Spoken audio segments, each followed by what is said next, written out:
And you know me, I can't sleep without blazing beats. On stages for their ones gracefully. And I got a smile that they hate to see. Young, black, successful, though life gets stressful.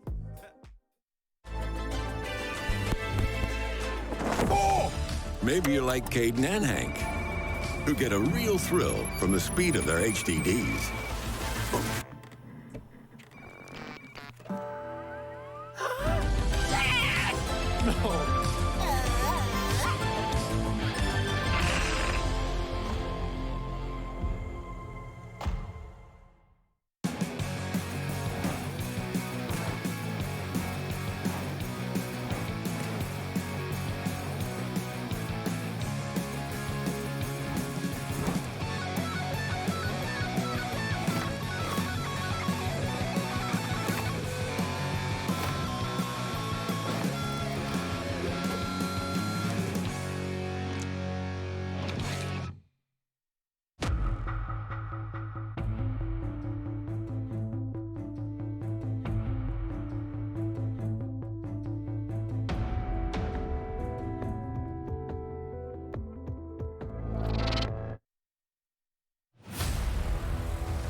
Good evening, ladies and gentlemen, and welcome to Six Masters 2020. I'm Guz. Joining me is Raven. We've been on a little bit of a competitive hiatus. The game has undergone some changes. The ANZ region's undergone some changes as well. We should be set for a cracking season. Yeah, super excited for Six Masters to finally be here. It feels like it's been a while since we've had some competitive R6. But given the way that the ANZ Pro League finished off, I think Six Masters is going to be a really exciting league to follow. Well, make sure you guys follow all the action in Six Masters by following at Rainbow Six ANZ socials on screen now. You can also participate in the community poll, Raven, and you can show your true colors. Yeah, you can. You can try be an analyst yourself and see how often you can get it right. We all know that some of us can get it wrong from time to time, so it's it's a good little way to participate. Yeah, also make sure you use the hashtag Six Masters as well and show us what you're getting up to. I think this is such a great time for ANZ esports, and the fact that we can, still participate, still crack on, despite what's going on everywhere else. It's just great to see, I think, yeah.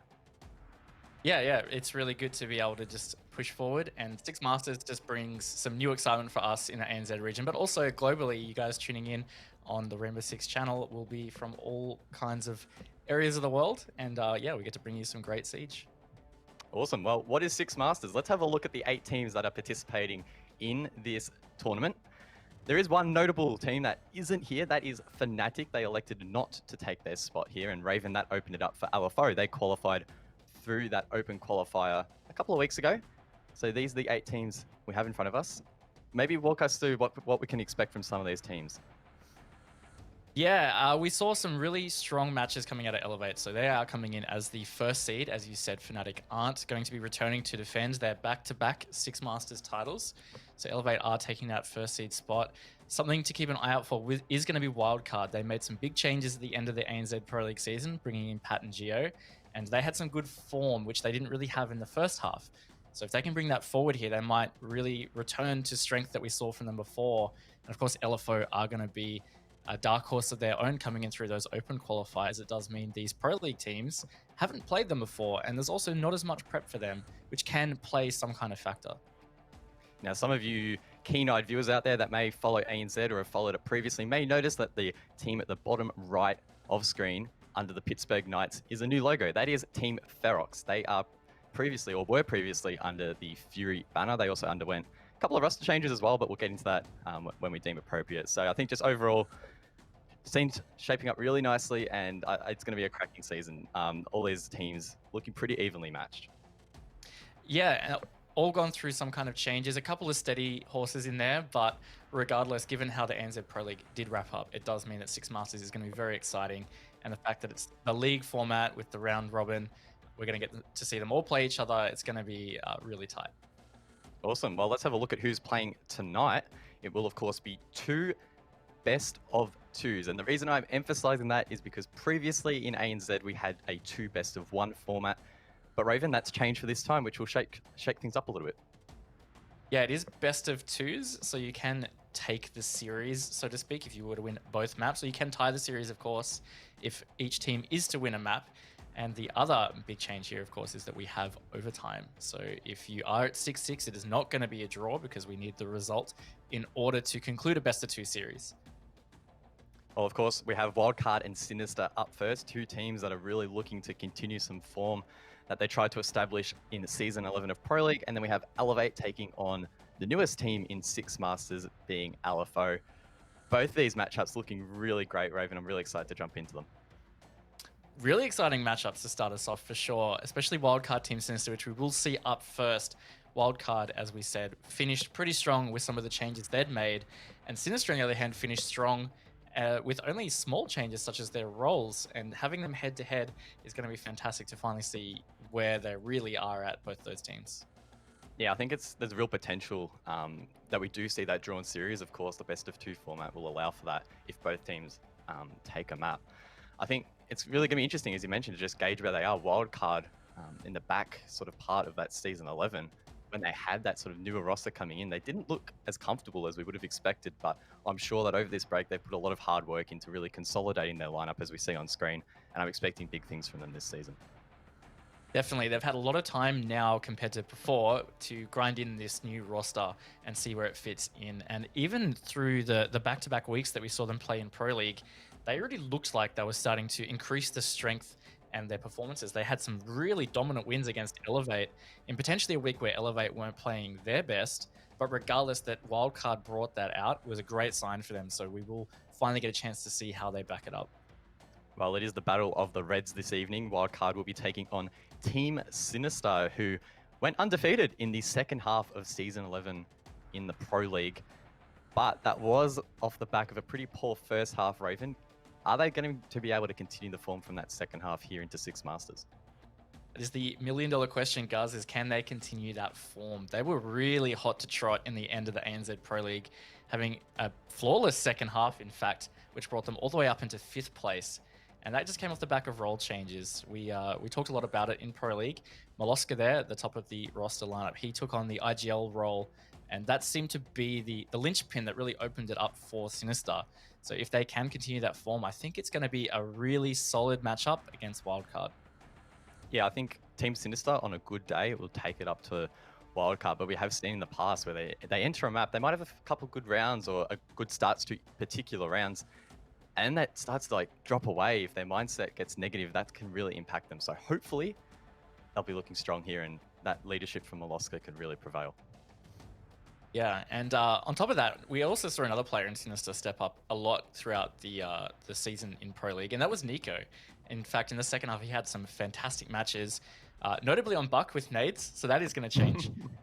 But regardless, he had some great performances in their Pro League matches, stepping up, getting some really impactful kills, as well as just always being consistent. And I think if he can continue that form, likewise, Sinister will also be able to continue their form, because if everyone's stepping up, filling those roles effectively, then you would assume that they can continue that. And you mentioned earlier that Team Sinister, the million-dollar question is if they can continue this form. I think now might be a good time to mention that Six Masters is a $50,000 prize pool in Australian, so these teams definitely fighting it out for some serious cash. So they're going to be bringing their A game. This is no second-tier competition, is it? No, definitely not. It's high stakes. There's a lot of cash on the line for these teams here in Australia. And on top of that, of course, bragging rights. I mean, Fnatic were back-to-back Six Masters champions. They're not going to be able to do that this year. So just being able to call yourself the Six Masters champions for one of these teams is going to be a really great feeling that they're going to be fighting for. All right, well, let's start talking maps. We have the map veto ready. Let's have a look. Of course, the format, keep in mind, is slightly different because it is the best of 2. We will see one ban from one team, one ban from another, and then a pick from each. So let's bring up the bans and see what maps we will not be heading to here in the first match. Border and Consulate taken off the board. Border is the classic insta-ban of Wildcards, so no surprises there. No, definitely not surprised at all to see them ban off Border. And Consulate also a very strong map for Wildcard. I don't blame Sinister for not wanting it all to challenge them on Consulate. More importantly, guys, that also means that Theme Park is left open. So will we get to see some Theme Park played is what I'm really, really excited to find out. Well, let's bring it up. It'll be Clubhouse for the first match and Theme Park for the second in the series. This is personally the first time I've casted a Theme Park. I know we've had some competitive play in it from some of the other regions. I'm excited. I don't know really what to expect, to be honest. Yeah, me too. We have not seen it played much, if at all, really, in ANZ. I believe it was played a little bit in the open qualifiers, but even then, we don't have a whole lot to go on. So that's going to be a fantastic map to watch. Clubhouse is also surprising for me. Of course, you can only ban one map, so something's going to get through. But Clubhouse is notoriously a really strong map for Sinister. I'd argue potentially even stronger than Border. So maybe Wildcard have something up their sleeves to take Sinister on that map. So map 1 could be a real nail biter. Yeah, I think if Sinister can bring their A game to what is, as you mentioned, one of their better maps, that's going to set themselves up nicely. And then when you're heading into the unknown of map number 2, I think that momentum will really mean a lot because, of course, it is the best of 2 series. So it's slightly different to how it was before. And that momentum just means a little bit more. On face value, though, who are you thinking backing into this one? What sort of scoreline can we expect? Really tough to predict, to be honest. Given how Sinister's form was at the end of Pro League, it's really hard to count them out. And then given the vetoes as well, with Clubhouse being that first map and Theme Park being a bit of an unknown, I don't know. I really can't call it. Maybe I'm leaning a little towards Sinister just because of how map 1 has turned out in terms of it being Clubhouse. But by no means am I discounting Wildcard. Yeah, it's just, as you mentioned, so difficult to say because Wildcard haven't hit their full stride with this newer, updated roster. We saw it in Season 11 of Pro League, but it was pretty obvious that it wasn't quite tuned, I think, the way they would have liked. But having that time now over that break to really refine things could make or break them in this first matchup. And again, it's going to be super interesting how we see it. And also, on top of that, let's mention the game changes that have occurred as well. There's been plenty of balancing changes. It's been a hot topic. Teams as well need to consider that when they're sort of forming new strategies and trying to develop how they're going to approach these matches. Is there a particular team in this instance that might have the upper hand with that? It's going to depend on operator bans, because I mean, we could talk about maybe one of them has really brought in the Ying changes to help them with their attacks, but maybe Ying will end up being banned, so that might not be a factor. But regardless, yeah, you're right. There have been some balancing changes. Some operators might see some more picks. I'd be interested to see if there's more Warden played, for example, on the defense. All things that we're going to be able to find out, because at this stage, being the first play week of 6 Masters, there's a lot of unknowns for us. All right, well, both me and Raven are a little bit undecided on who we think is going to take this series. What do you guys at home think? Let's bring up the poll result. And it will be Wildcard, 63% to 24%. I think probably speaks for itself. I think Wildcard have a pretty solid backing, especially coming off the back of some big international events. For sure, very recognizable, often known as a strong team, so hard to go against them. And to be honest, even though I was slightly leaning towards Sinister because of the Clubhouse map coming through, Wildcard is still a great team, and they're good on Clubhouse as well. So there's no reason why they won't be able to counter Sinister on that. And I think it's going to be maybe even tighter than this poll suggests, but who knows, man. I think the interesting thing that you noted there is it's going to be up to Wildcard to really counter Sinister, suggesting maybe that Sinister do have a bit of an upper hand in terms of their strategy heading into this match. If you're in the Wildcard camp, what are you thinking heading into this one? What are you going to try and bring to the table to try and shut down Sinister on a map that they've proven time and time again they're pretty strong on?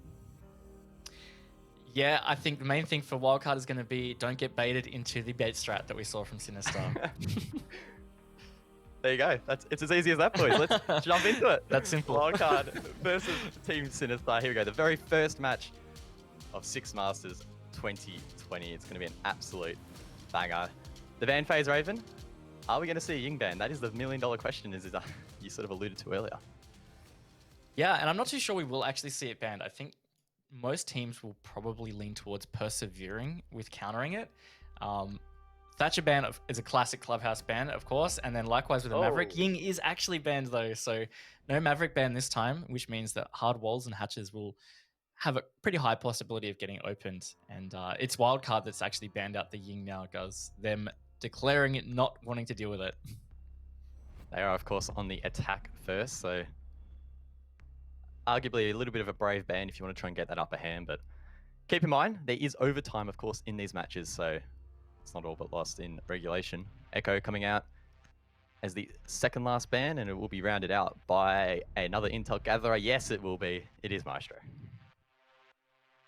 Yep, Echo Maestro, pretty good bans for most maps, to be honest, and Clubhouse, of course, is not accepted from that. Something really important to talk about as well, Wildcard, like I said, they aren't pushovers on Clubhouse. In fact, they actually beat Fnatic 7-3 on Clubhouse on the final playday of ANZ Pro League Season 11. So by all means, they can perform well on this map against some good teams. Sinister aren't going to have an easy run into this map as they start off on defense, going to the second floor, CCTV cash room to start us off. Diesel level 6 pick onto Maverick as well. An operator that we would often see sometimes as that second ban, but Ying has filled that spot. So it's coming up to Sinister to be really mindful of the angles that Wildcard will be able to generate from that blowtorch. Of course, you can Maverick trick the wall or create smaller peaks, whatever the preference of the team is. And it's going to be up to Sinister to be extremely cautious of that.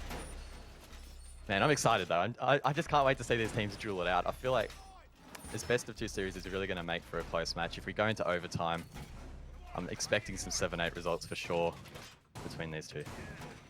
Yeah, and it's going to be really exciting to be able to get conclusions to some of these matches where we won't be having those draws, and it is going to extend some of these matches out. So if it really is a back and forth affair, it's not going to end in that draw. We will get a conclusion, which is really, really nice to see. 5 seconds remaining. One thing to note as well while we jump into this game is Derpe. He will be playing for Team Sinister, filling in for Luna. Previously, Derpe did play for Wildcard, so he's actually versing his former teammates. And I think we discussed this a little bit, maybe off broadcast a couple of weeks ago, Raven, but maybe it was someone else, I can't remember. But that dynamic of taking on your previous team, the knowledge that you can bring to your new roster encountering that old team can be pretty big. But it can. It's a lot of good insight that can help you counter a team. But you've got to say, with the lineup changing so dramatically on Wildcard, they've probably changed also a lot of their strats and the play style that they've got. So whether that translates over, we'll have to see. Maybe as Sinister do come out and win in a strong fashion, you could allude to the fact that maybe that was with some help from Derpe. Wildcard now preparing to open up that wall as their players get into position. Geo here on Habana will likely try and cut off the garage rotate as Diesel will start to work on the wall with that blowtorch. Mindful of the drone hole that he doesn't get shot through it.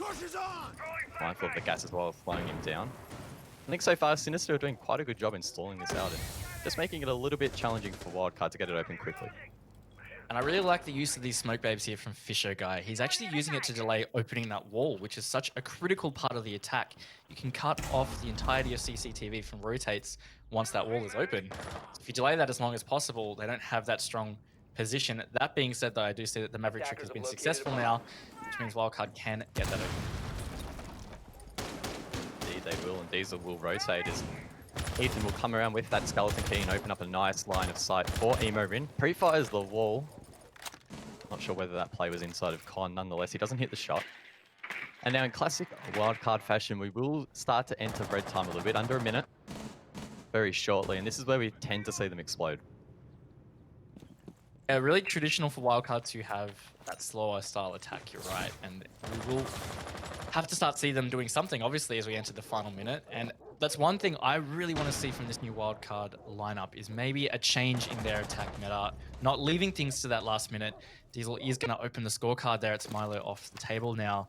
And if they can get a move on, it's looking like a pretty good attack so far from Wildcard. Nade's being sent out there as Derpe tries to deny any sort of entry inside of Garage. He gets lit up from the main wall, now stuck, but he manages to get away. Nico gets one as well, so it's a 4-on-4 with 30 seconds left, and time could be very precious here for Wildcard. They're forced inside of Garage. Derpe still is such a strong position, but he doesn't hit the shot.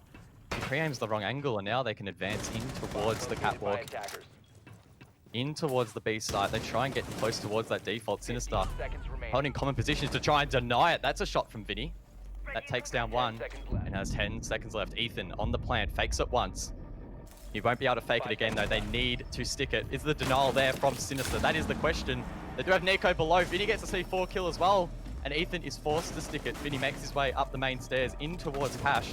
Does he have the angle though? No! He will eventually down him as he gets off the plant, leaving it up to Geo. in a 1 versus 2. We saw him clutch a 1-on-5 against this very team in the first round of Season 11. Now he needs to do it on a smaller scale, but he can't even get the first, and Sinister will successfully retake the site. Defenders have eyes on the diffuser. It's a great retake from Sinister there. They had the intel they needed. They had Geo stuck in that position on server rack.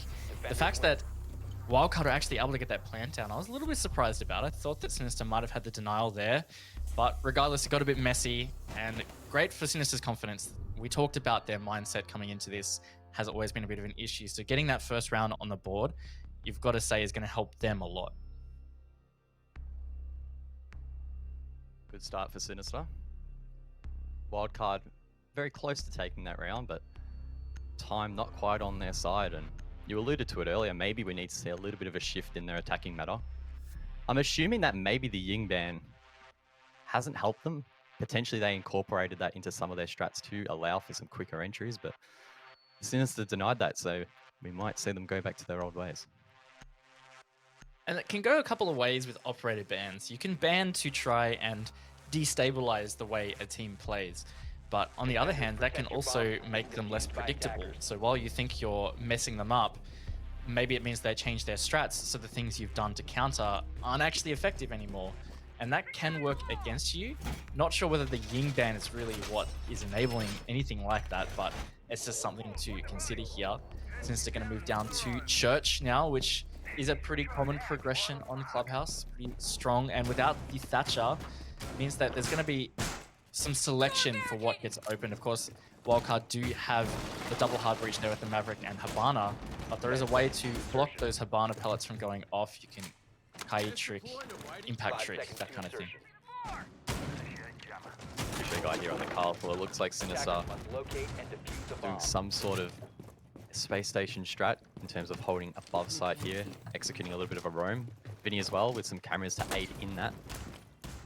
So keep an eye on bar here. There's going to be a lot of action happening here early round as Sinister will try to deplete as much time from Wildcard as possible. And to be honest, that might be a viable strategy. We saw their time management cost them a little bit there potentially in the last round. Maybe Sinister are trying to continue that for the rest of this map. I'd say for a majority of that last attack, Wildcard did a pretty good job with time. The final stall point was just getting that garage control. Derpe did a great job at stalling them out. On top of that, Sinister did a great job backing up Derpe. It was actually Nico that got the opening pick for Sinister while covering Derpe as they tried to rush and take that catwalk. So some good teamwork from Sinister enabled them to stall out Wildcard. If they can do that again, it's really going to be what helps them win more defense rounds. Geo already using 2 of his ex-Kairos pellets, leaving 1 left in his inventory. Maybe accidental, a little bit hard to tell. Either way though, that will diminish their ability to open 2 more hatches if they so desire. It looks like Wildcard establishing decent control above here. But just like that, we've only got half the round to go. That's right, and they are taking a lot of time. Vinny is still on the roam here. He's actually being covered from above. Gonna run away and get back to site, but that's over half the round burned. No engagements have really come about, and there's a little bit of control towards site, but Kitchen Hatcher is able to still close. Dirt hasn't been touched. I'm not sure about the progression from Wildcard here. It's looking like it's going to be really leaning towards Sinister into this final minute. I know in the past we have seen Wildcard try and execute in towards the church wall and plant behind the black boxes in sight. That's going to be pretty hard with only 1 Habana pallet left. It'll take these a lot of time to open that, so they might need to switch things up here. Looks like they're trying to gain more control here from above. Ethan, with plenty of ammo left in that skeleton key, of course, it was slightly increased in the last patch, and Ethan taking full advantage of that. Bomb located by attack. Nice shots coming out onto Pat as he comes to main stairs. He's definitely going to be a player to watch out for. We've seen him have some really sneaky aggressive plays, particularly on the Ash operator. If Sinister can keep that in check, then it's going to make it even harder for Wildcard to get something going. And as we say that, almost 20 seconds to go, guys, and Wildcard have very minimal control. Sinister sitting in some great positions, and a shot from Pat takes out Vincia, leaving it 15 seconds in a 5 versus 4. Pat's forced to rush in. Can he get one? He does. That's a double. But Sinister, they're getting frags back. It's a 3-on-2. Not much time left. Ethan needs to try and collect that diffuser and go for the plant. Sinister playing so patiently. That's Pat taken off the board, but he can't get the second. Ethan needs to go for the plant, but they get the kill in the final millisecond there from Ethan. I was wondering why he wasn't sticking the plant. He backed himself to go for the frag and hits it with the wallbang. Wow. Wow, man. I would love to see the millisecond count on that, because that was 0-0-0 as far as we could tell. So scraping through just in the final moments there was Wildcard. It was looking pretty sketch. It came to an absolute trade fest, but they got it. It's 1-1, and it means Sinister are going to reattempt that bomb site. Definitely getting the impression 2 rounds in that Wildcard will be sticking to their guns in terms of taking their time in establishing control in and around the map. And then waiting for that perfect time to strike. Sinister caught off guard a little bit there. I guess you could say a little bit unfortunate for them to be losing that round in such circumstances where they basically held out for as long as they possibly could, albeit maybe a couple of milliseconds. So maybe Sinister will try and hold above a little bit longer or waste a bit more time on that entry down main stairs, because we saw that as a bit of a stall point for the majority of that round. But once Pat got that first kill, they really started to explode. That's true, and also with that time delay, you wouldn't even be able to put that down to the 20-second meta that we hear about, because there wasn't a Goyo pick. There wasn't actually that whole lot of soft utility they actually had to use soft breach on. So that wasn't really the stall out point for Wildcard. I think they just took a lot of time getting the map control they wanted. We saw Pat for a long time up on top floor, holding the rotates, and just Wildcard taking their time to drone out and push down. And at that stage, because they'd already burned 2 Hibana charges and used the Maverick gas to open the bar hatch, just didn't have much else. So I think a lot of that actually just came down to Wildcard's organization. Sinister once again doing a slight roam, but both Milo and Derpe will find themselves back in towards site. Interesting Goyo shield placement there inside of blue to make that push a little bit harder. We didn't at least see on our feed Wildcard pushing that too heavily. It was mainly down the main stairs, but it does look like Wildcard could prepare for a push on this side of the map on this occasion. Emo Rin being droned in, Claymore placed down to cover his flank, and again Wildcard playing this quite passively. Mollusker as well, just ready and waiting. It's a bit of a standoff, I feel, for the majority of these rounds. Yeah, and I really like what Milo is doing here. He's playing it very carefully. Mind you, he's got himself in an engagement, but he's being backed up beautifully from his teammate there in blue, but he's going to be caught rotating back. Nice kill by Emo Rin there. And as I was saying, Milo was doing a great job shooting drones and dropping back, but maybe not expecting the hot pursuit from Emo. So well played by him, giving Wildcard the man advantage now. And that's going to allow them to speed up a bit on this take. Derpe trying to get aggressive in Oil Pit. Keep in mind it was Claymore. He does spot the red lasers, and Impact will be used to clear that utility. The question is, do Wildcard know that? Emo Rin did have a drone inside a garage, so they should be well and truly aware. Ethan does come to cover. Nico gets one back onto Geo. Now it's a 4-on-4. That's great from Derpe. He hasn't even gone up the ladder, and he's focused so much attention in that direction. Again, creating another stall point for Wildcard, allowing Sinister to get that other pick to make it man advantage, or equal man, I should say. And it means that there's a lot less progress happening from Wildcard. We see Pat down at main stairs again, ready to maybe go through into Armory as Ethan finds Derpe. So it does mean Wildcard have regained that man advantage coming into the final moments of the round. Looks like Pat will rush in once again like he did in the last round. Can he get the frag? No, it's shut down. Vinny from Dirt gets him. He isn't refragged either. Diesel as well gets shut down, and now Sinister have that man advantage. Make it a 3-on-1. As Vinny gets one more, and there we go. Sinister will close out that round. A shotgun to the face of Ethan will win them that round. Sinister with a fantastic stall out, and they did a really good job in denying that rush that came out once again from Pat. Yeah, I was wondering what exactly they were going to be doing to counter that rush from Pat, seeing as he got the Ash charge off and just ran straight through. But it was actually more of a passive bait, expecting him to do so. Vinny playing in Dirt, nice and comfortably peeked out when he knew that he had the cue that he was right there. And I really liked that from Sinister. It meant that Wildcard really played into that trap. So 2-1 for Sinister means they're looking pretty good on defense so far, Guz. And I think if they can continue this, going to be trending towards a good half for them. Looking good so far as we head back to CCTV and Cash. We've seen this site played once so far in this matchup. Attackers need to locate And and went in the defuse way as of many bombs Sinister. as they can. They retook the site from Wildcard, who just managed to get that plant down, but unfortunately GA left in that 1v2 was unable to win the round. So it's going to be up to them to, again, work on that time management a little bit, try and get in there a little bit earlier and give themselves a bit more of a buffer in case Sinister are able to deny that plant or delay it. Thinking more broadly as well, thinking back to the round that Wildcard won, I mean, we talked about how close it was. It really could be a Sinister 3-0 at this stage. So it really feels like they are more so in control of the match. And Wildcard, they're doing all right, but I feel like they're not coming out on top with a lot of these rounds. And if that doesn't swing back, yeah, I think Sinister can maintain that kind of control. So it will be interesting to see what Wildcard have done or planned to adapt to how Sinister held this last time. As they did get that plant down, but not securing the round. Again, Sinister not opting to bring a whole lot of utility that needs to be cleared by soft breaches. It looks like they had one shield selected. No Goyo either. So Wildcard shouldn't have a whole lot of issues in clearing that. There might be some mute jammers from Nico that do need to be cleared out, but they shouldn't be too difficult. High charges as well can be taken out.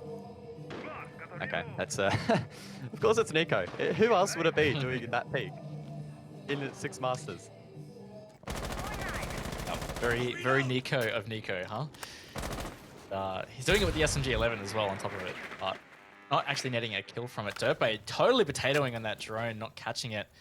He sees one cross past Garage, got all that pre-fire just a little too early, almost catching Zofia as he rotates, but nothing happening.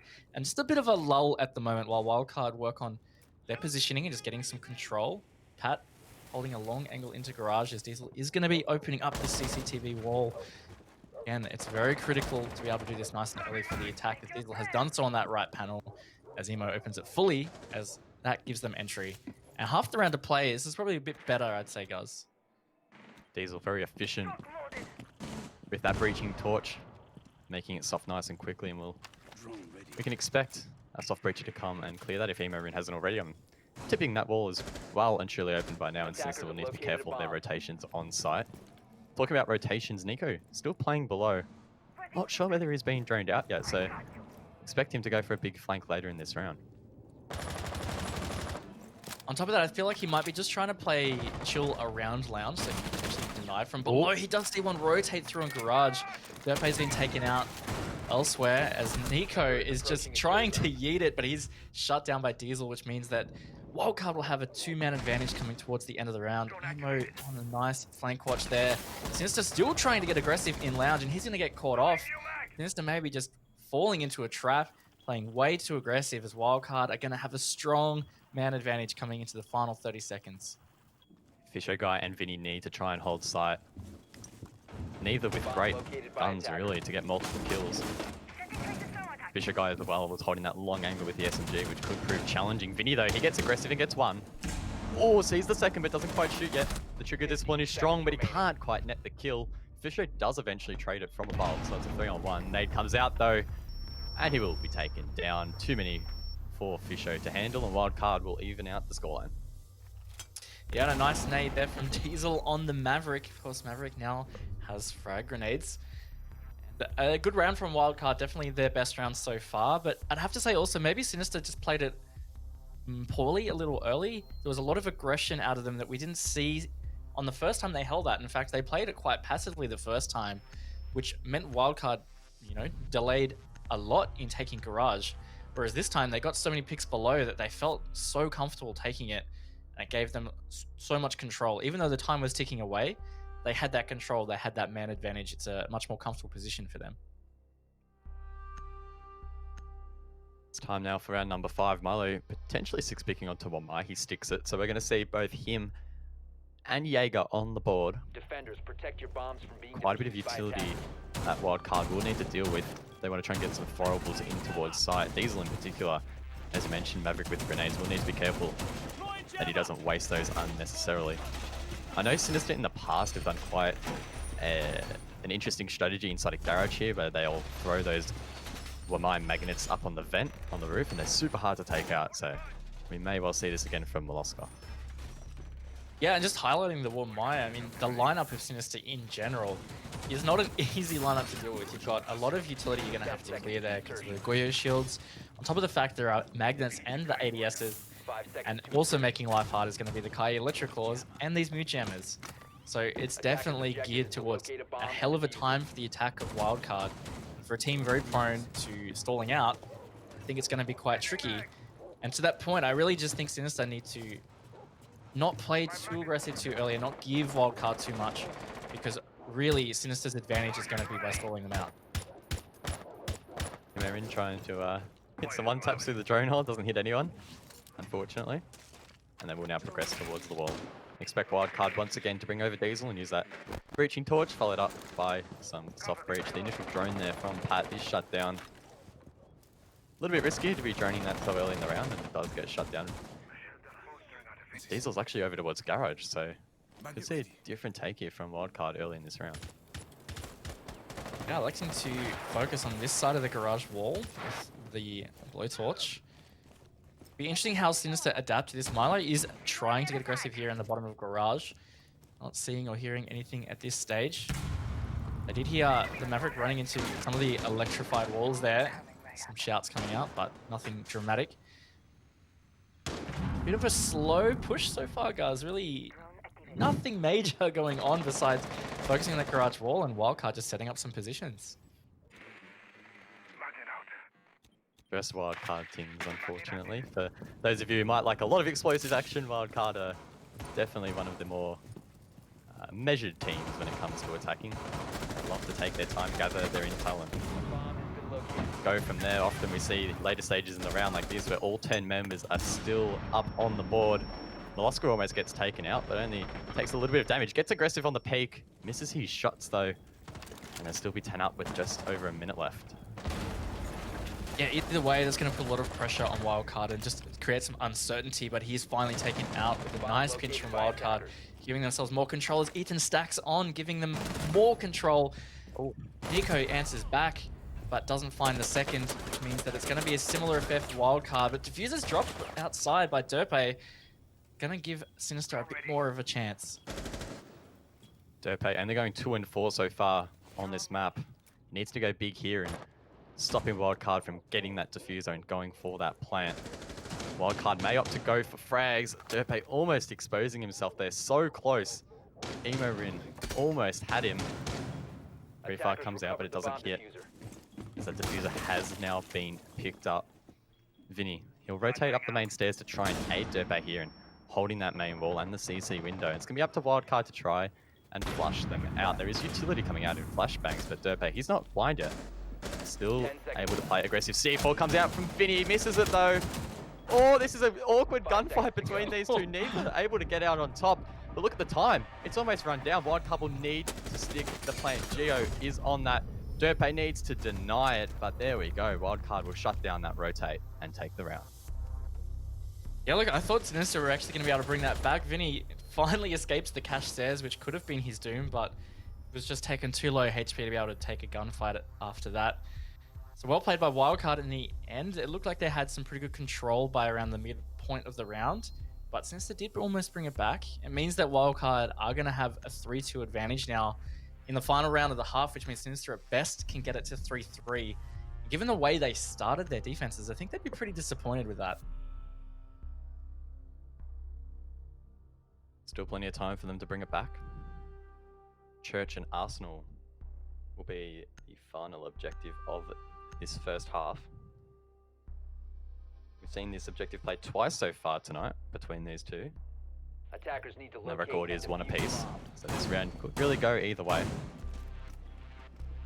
Interested to see if Sinister again try and play more aggressive off-site. They haven't brought the castle on this occasion, so we could see them turtle back towards the bomb side just a little bit more here. Would make a lot of sense because, again, I think they should really be creating stalls for Wildcard to fall into, as that seems to be their natural attack path, and also forcing them to utility clear. So I like that they've stuck the Goyo shield, or the Goyo pick, it's going to mean that Wildcard have to think about the use of their soft breach, and they've got 2 nades and the impact charges from Zofia, and that's pretty much it. They do have breach charges, but they're not going to help with the shield, for example. Does mean that things will have to be spared. So it's going to come down to, again, I think if Sinister don't give Wildcard the early picks, it heavily increases their percentage win chance.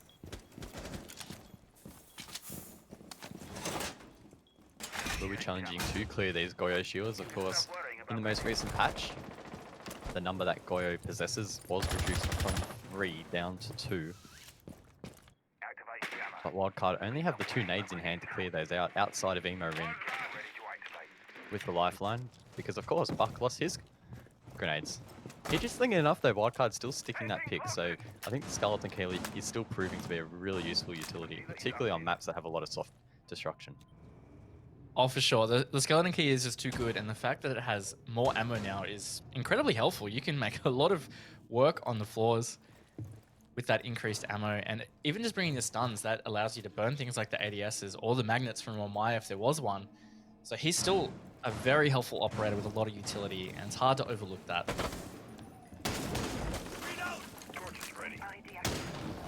Already past a minute now, and Wildcard continuing to work above the site.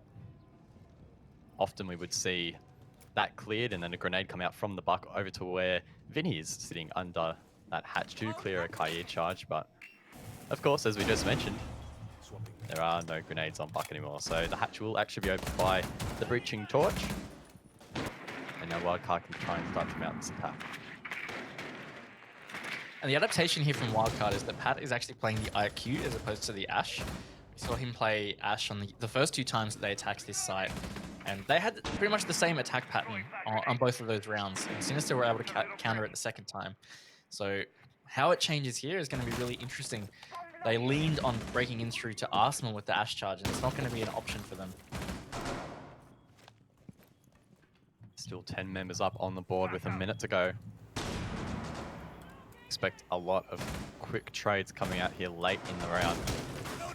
Lost holding blue once again, not having the greatest game in terms of the frag department.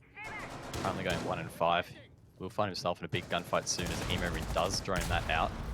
Meanwhile, Geo uses the Habana pallets to open above Armory, and they're looking pretty set now to push side, aren't they, Raven? They are. They've got their positioning. They've got some control. Mind you, they don't have a lot of time, which is not uncommon for them. Oh. This is a great pixel, though, from Nico in between the shield and the ammo crate. He's going to be able to look at the head and catches him as he cooks the grenade. That was a live grenade there that could have done even more damage, but either way, this is going to be hard to deal with as Geo gets one. Leaving it into the final 10 seconds now, guys. Disgusting from Nico as he tries to find more. He gets one. That's Geo taken out. Can he get more? There's 2 more in Armory. Make that 1 as it's Pat now left with it all to do. But he doesn't have the time. Sinister will take the round off the back of some very nasty plays there with the TCSG. That was just such a naughty angle from Nico in between the shield and that ammo crate. So hard for Wildcard to be able to see from the angle that they were viewing it at. And it really was the game changer, getting that pick onto Diesel. He was about to clear that shield. It could have been all over. So the timing on that was perfect. And that closes the half out at 3-3. It's very even, and that is what I would say quite fitting for how these teams have played it out so far. Yeah, I mean, on the topic of balancing changes, the TCSG as well got a pretty significant damage reduction. So if Nico didn't hit those headshots, there would have been a real chance that he didn't net those kills. How he got that one into Geo. It was a nice shot. That is disgusting. Wowee. Geo probably saw him for like a split second and then poof. Good night. Yep, very nice shots from Nico there. That was really setting it up for Sinister to take the round. Wildcard on defense now are going to be starting off in the CCTV cache, as did Sinister. See what they've got up their sleeve. They're bringing a castle, which isn't as common on this bomb site as it would be for, say, Church. So I am interested to see where these castle barricades get placed. Wildcard potentially bringing out something new here, which is something that we mentioned earlier they might have to do because of this map being quite strong historically for Sinister. Diesel using 1 in stock. Didn't quite see where the first one was. Either way, that looks like Wildcard maybe trying to hold below quite heavily. Yeah, it looks like they're using it to enable them to extend their hold to below to be a bit more comfortable. Whether it works out that way, I guess it's going to depend on how Sinister decide to attack this. And if they've droned that out, they might be able to read into the fact that that is what Wildcard's doing. Wave Vinny coming from the west side of the map on the IQ. He's just going to scan out and try and find some intel, get the gadget placements for his team and figure out what they're going to do. But it looks like priority one is, of course, going to be to open the CCTV wall. Soft breach being used by Nico. Now Derpay will be able to just open it straight away. Smoke will delay that for a little bit. Of course, Ethan only has a limited supply. Derpay just chilling out, waiting for that smoke to dissipate. But Ethan will prepare one more, his final one in his inventory. Not going to blow it just yet. Derpay still yet to Maverick below the wall, and there we go. The final one comes out. But after this, Sinister should be clear to open that wall and begin to pressure those wildcard members inside. Not too bad time management from Sinister as well. Granted that once this is open, they'll have around half the round to go. And one thing I really like that Sinister did is they pre-opened the soft part of the wall. It was something we didn't see Wildcard do, which meant that it stalled out one of the other attackers for Wildcard for a while, waiting for it to be openable. But now it's wide open. They can go straight into it. It's giving Sinister a lot of time. And Derpay, most importantly, has actually been taken quite low from the smoke babes, and that could come back to bite them. Derpay actually having a couple of issues there. A little bit of the reinforced wall was still attached there at the very end. Potentially a little bit lucky not to be shot as he went for that. But either way, he does get away with his life, albeit, as you mentioned, just some compromised HP. Oh, Nico just missing those shots there. Pat manages to scathe away and gets one. They're buddy up now with Diesel as Geo gets one too. Now it's a 5v3. And so letting Wildcard get away with that is going to be haunting them for days. Milo does get an answer, but it's not leaving Sinister a whole lot of time to finish off their execute. And also Diesel still has control of bottom garage. He is finally ended by Milo, making it a 3 versus 3, but only 30 seconds to go means that Sinister are going to have to get their skates on. They're going to have to deal with some really tough positions that Wildcard is still holding. Geo gets his double for the round, leaving it up to Derpay and Milo. Milo on fire this round, gets his triple, but he has the diffuser in hand. He needs to make his way in towards site, or at least try and frag out these remaining defenders. There's one on catwalk. That's Geo. He gets his third for the round as well, and now Milo needs to get two. Only a couple of seconds to go. It's not looking promising. He doesn't quite get the first. Wouldn't have had the second anyway. A Wildcard will take that round. It come down to a 2v2, so a relatively close round. It looked like it was going to be all Wildcard when they got those first two entry picks, but obviously Sinister to bring it back. But one thing I will question is, I'm not too sure why such a late rotate to take the catwalk was what they decided to do. I think it was Derpay that was still out on the Kennel's wall. 15 seconds to go. Maybe they could have orchestrated some kind of pinch onto that catwalk position. And even if they traded it out, maybe Milo would have then had a little more time to take the last gunfight. But instead, he rotated around to garage. They both pushed garage. And Milo directly below the opponent wasn't really able to get the refrag or trade it. So I think maybe some bad decisions were made by Sinister at the end of that round. And it means Wildcard's going to inch ahead now. They're up 4-3. We do know that Moloscar, at least to the best of our knowledge, is the IGL, or the primary shot caller for Sinister. And the fact that he was alive probably meant that he had a quick word to Derp, said, hey, buddy up with me, we'll go garage. And as you mentioned, maybe a pinch would have been a little bit more effective. Either way, though, the round isn't theirs. Wildcard taking that one, and they'll head downstairs for the next. We haven't seen Bedroom played at all yet, so it's just been a cash and church affair so far. Yeah, no Bedroom play, and just came down to the way that the wins and losses came out on those bomb sites. But curious to see what Wildcard decide to do here. Looks like they're implementing the classic roam strat that we've seen a lot on Church. And also going to be interesting to see how Sinister push it, because there seems to be two meta ways you could say. It's either the roam clear, or you try to ignore it as much as possible, and maybe you take really simple control. So down blue and oil pit, clear those positions out, take dirt, and then you can try and clear out Arsenal while ignoring the roam and cutting some rotates. But that can, of course, have its own risks. Jammer initiated. quite a bit of utility invested above. Ethan in particular placing several jammers to try and delay the entry and the intel gathering here for Team Sinister, who are trying to clear out these players from above. Nice control established so far from Fisho. Milo attempting to drone him in, but those jammers causing potentially some issues in gaining that critical intel for the entry. Oh, and he missed that Habana trick as well.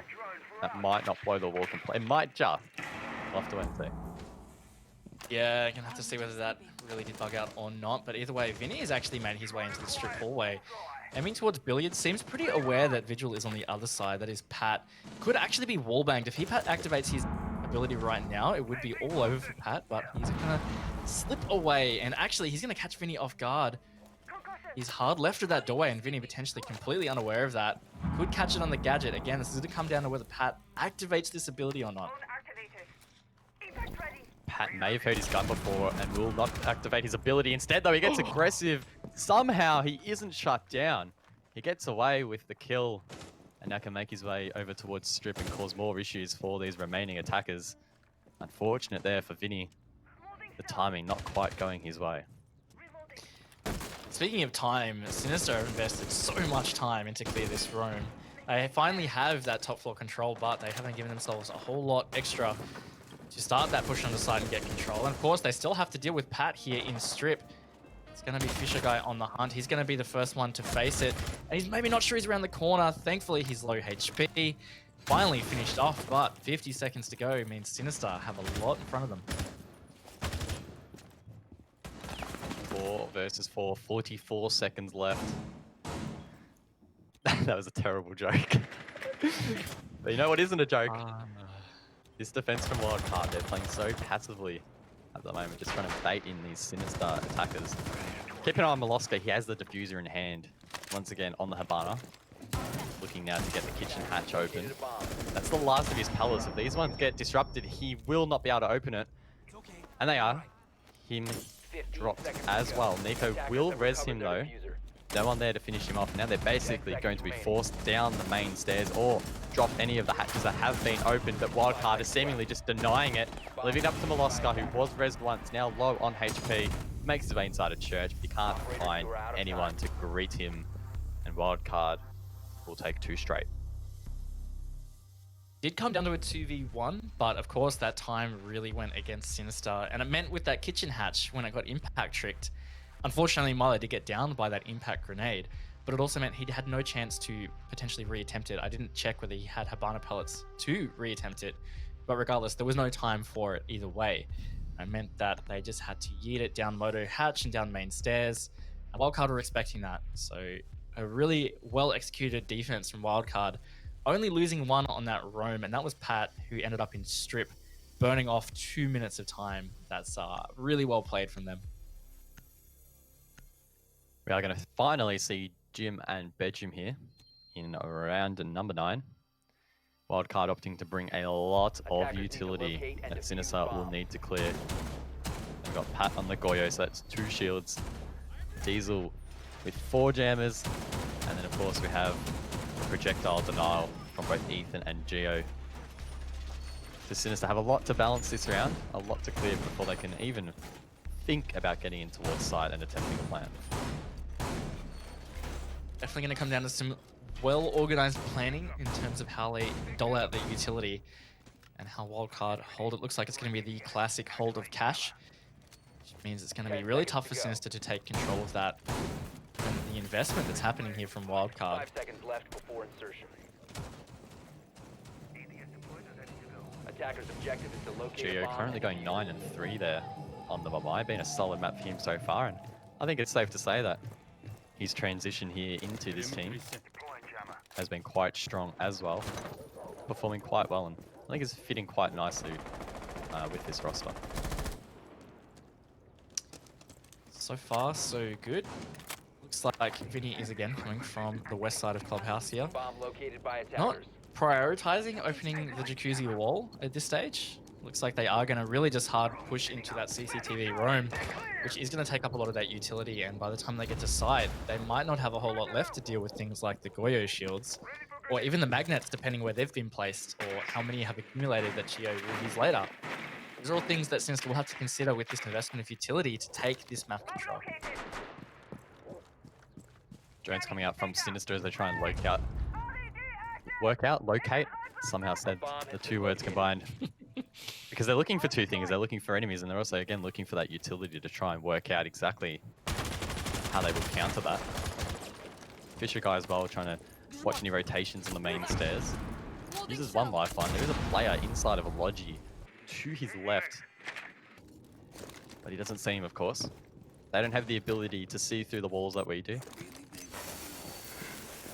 They need to use those drones, as I mentioned earlier, they need to use those drones to find that intel. Yes, you would hope not. I like that Sinister have now finally got this jacuzzi wall open. They've still got half the round. And actually, they've really worked it with utility well to clear that Goya shield nice and early with the Zofia. It was really well played. And now they're stacked on this side. And I don't believe they've really hard pushed in that CC. Fisho is actually the one that dies over there, though, to the hand of Ethan. But that's a nice refrag on a long angle from Derpe onto his old teammate. 4 versus 4 with a minute to go. And Sinister do have a bit of control, so this could be a tight finish to this round. Pat still inside of Logi. His rotation is cut off as Geo's dropped. So that's one member off-site, but they need to worry about less. Diesel trying to reclaim that position as they're just falling apart. Diesel now somehow left in a 1-on-4. He's going to attempt the res here onto Geo to make it potentially winnable, but the diffuser goes down. The intel has been taken down as well by Sinister, forcing Geo and Diesel to basically enter the site blind for the retake. Diesel worried that there could be a player below, takes out a drone watching that flank. Surely someone was watching that and they know where they're coming from. That's one taken down. And now Diesel will need to hit 3. Sees the first, but doesn't land any shots. Gets aggressive on the second and will get it. But the trade from Sinister is basically spot on. And they'll take the 9th round. It was a really great attack from Sinister as well. The only utility they ended up investing on that CC side was to get the kennels wall open to help cut that position. And I mean, it was Fisher that actually died from that, but it was refragged straight away. And then they had tabs on it. We saw Geo get downed over there. And the rest of the utility was put into the actual push on the site. And that worked out perfectly. They cleared those shields early. They were able to then work themselves towards site and get the picks. And then they had all the control. I really liked that from Sinister. And I like that Wildcard are not going to do it again because it really looked like they were hard counted.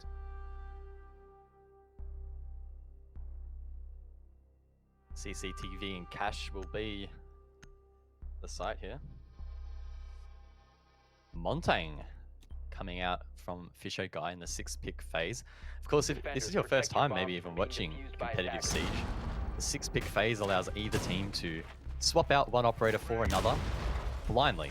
The team will not, or your opponent will not know that you have swapped out that operator. So until Wildcard physically see that Montaigne on the map, they will not know that they are bringing him, which can, of course, throw you off as a defense a little bit when you see a big mountain walking towards you at the start of a round. Yeah, Montaigne's going to be pretty effective in assisting this push, you would think, for Sinister. He is essentially the walking intel. Can help a lot with taking Garage. That's traditionally how you would see the Montaigne implemented into attacking this bomb site, is he can assist the push-up catwalk stairs and in through Garage. You can have his back against the south wall of Garage as you approach, and call out the positions of catwalk, window, even lounge if there's somebody peeking there. I assume that's how Sinister will probably try to use it, and we'll see whether it can be effective or not.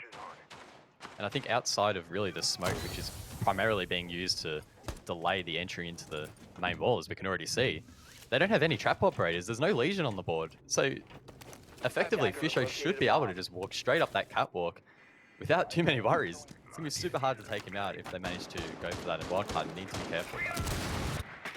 Yeah, and that's worth pointing out. That's a great use of the 6-pick strategy. It's not something that Wildcard would have seen coming. Sinister haven't indicated at all they were ever going to bring a Montaigne.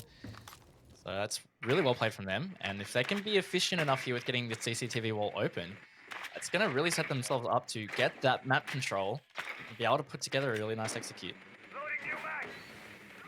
A lot of intel being gathered on the bedroom side of the map. Sinister, I think, are quite satisfied it is cleared. We can actually see a roamer though, all the way downstairs, somewhere in towards bar. Maybe worry that there's someone there. Either way, though, Derpay kills himself with a grenade. That is quite unfortunate.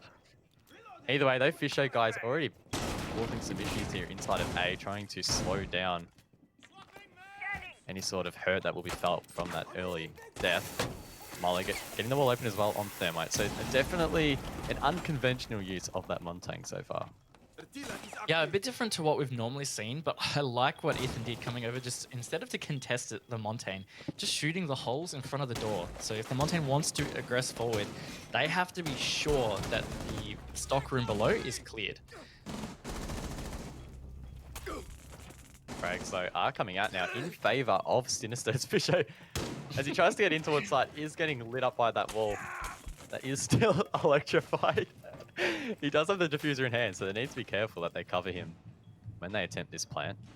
As you mentioned, those holes could be massive. Pat playing below, fully aware that Montang is there. I think Fisho's seen him though. The ping does come out, so they are aware of the player below. Sinister with the intel here, but can they get that execute on towards site? Yeah, that's going to be key in how they deal with those positions. Nico has been lost now, so it is a 3 versus 3 and 30 seconds to go. Not as much time to deal with things as Fisho's actually gone deep on site now. He's going to be drawing a lot of attention as Geo finds a double, but it means that he's got diffuser and he's got 3 to find here, Guz, and it's not going to happen as Wildcard close that round out. The Montang pick there for Sinister, not quite working out, despite not really having any traps to shut that shield down. They were able to basically secure all the other frags, and once you're left in a 3v1 on Montang, there's not much you can really do besides stand there and extend your shield. So well played by Wildcard, and Raven, that gives them match point now, 6-4 up.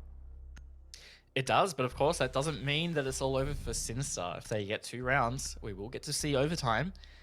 So it's only 2 rounds, and it's definitely achievable considering how Sinister have played so far. They haven't been able to string together multiple rounds on attack, but they've still had some pretty decent attacks, a couple of them being very close. And even that last attack looked pretty good until they just started bleeding operators into the final minute. But they had some really good map control there in construction, and they only got stalled out by a couple of small things that really, if they got a little bit more organized, they could have countered to secure themselves that round.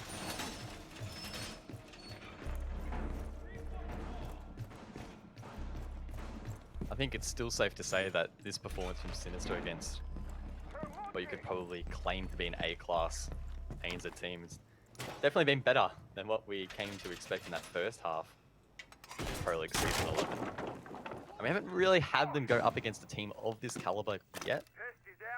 So this first map does give a decent indication so far as what we can expect. And so far, I think they can definitely take some positives out of this matchup. Sinister looking a lot better than they had previously, particularly against some of these better teams. Yeah, it is feeling more like the Sinister of the second half of the Pro League than the first, which is the really important thing here. They feel like they're pretty in touch with this match. There's just been a couple of rounds that have not gone their way. Some really close rounds. We talked about it in the first 3 rounds when they were on defense. There was one there, it was the absolute final microsecond where Ethan got that headshot to win Wildcard around. It could have easily been Sinister's. So this could have easily been 5-5 if you want to go down that path. But either way, it's, from what I would say so far, a pass mark for Sinister, given the form that they had at the end of Pro League.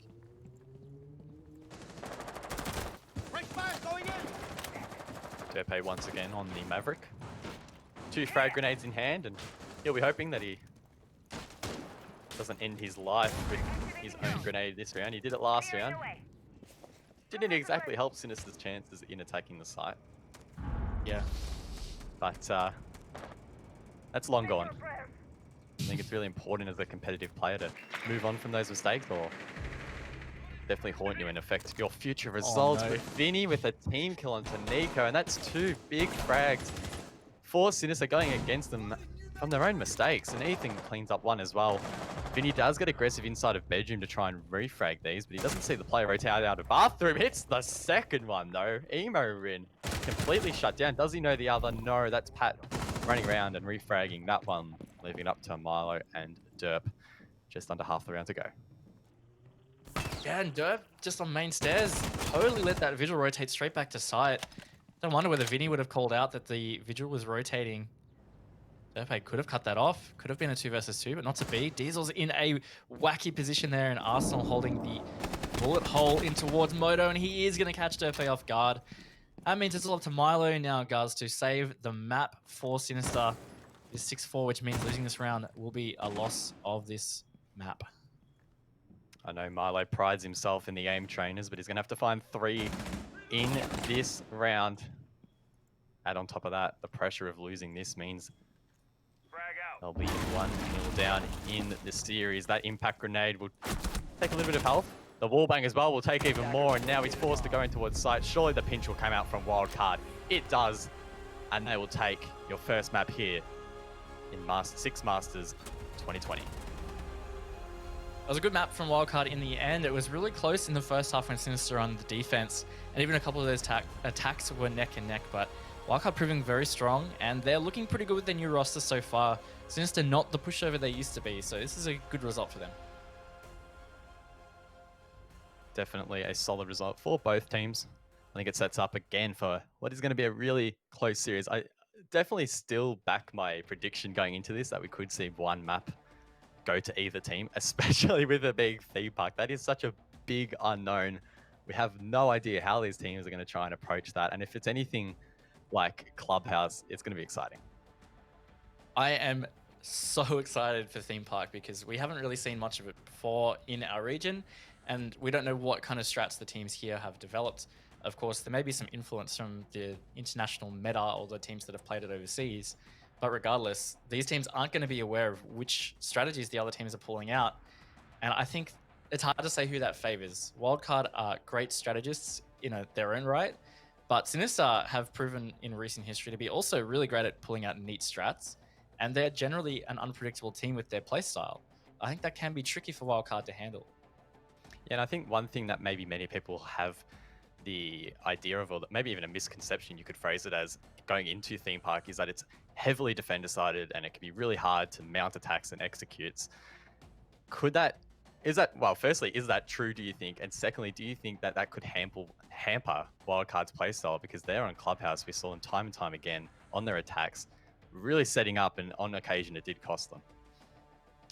I would say at pro level, it hasn't really been the case. I haven't compiled recent statistics, but of the theme park matches I've watched, it's been either even halves in terms of the attack and defenses, or I've even watched a few where it's been more attacker sided, where attack halves were going 4-2. So I think at the pro level, it's not as defender sided as people think. And I would say maps trend that direction anyway as teams get more used to them. We've seen that before. Villa was for a while really defender sided, but of more recent history, it started to swing back the other way, at least a little bit, or even out a little bit. I think theme park is just like that.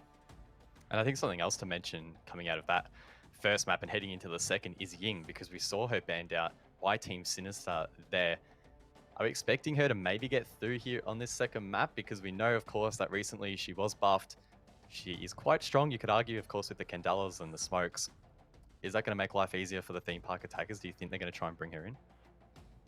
Definitely can help a lot. I mean, for example, with the Armory Throne Room, you can use the Ying charges like fuse charges, right? So if you get office control, you can just chuck a Candela on the floor there. And if there's any utility like ADSs, magnets, that kind of thing, that will get cleared by those flashes as it goes off, and that's a pretty safe bet.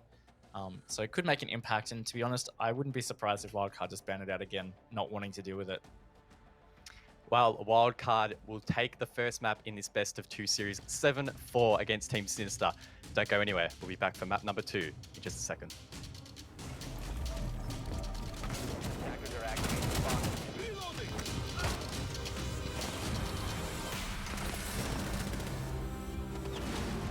Seconds to go. Attackers bomb.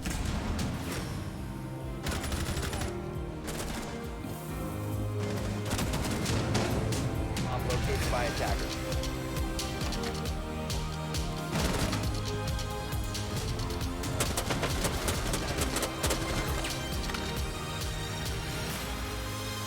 Attackers drop to the diffuser.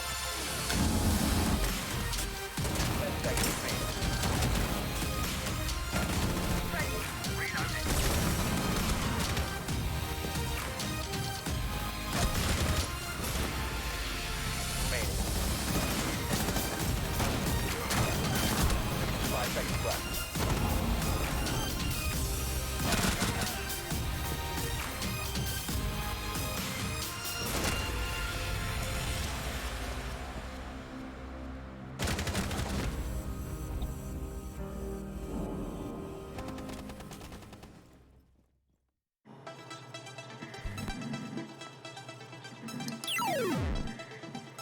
Are you like Caden, who loves to make the most of the slow loading times of his HDD?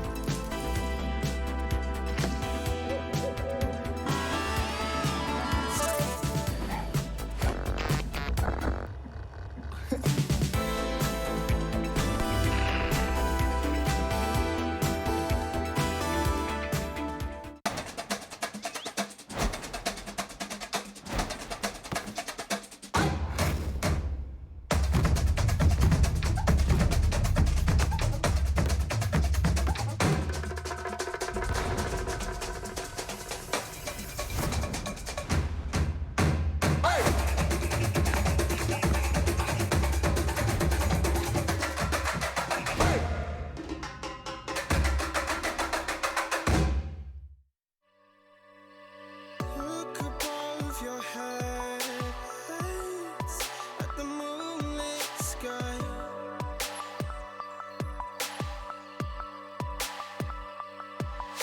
The stardust drifts and shines brightly in your eye.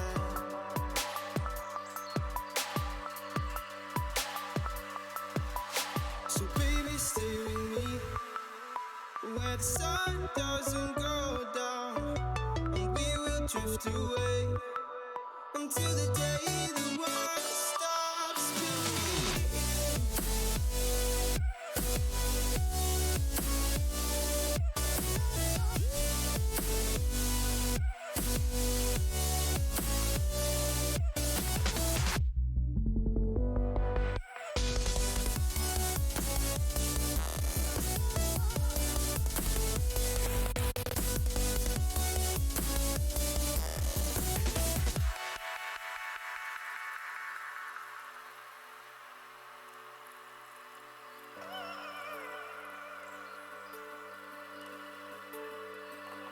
Oh, baby.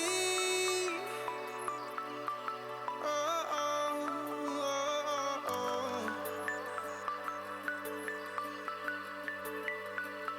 Oh, oh, oh, oh, oh. Yeah, yeah.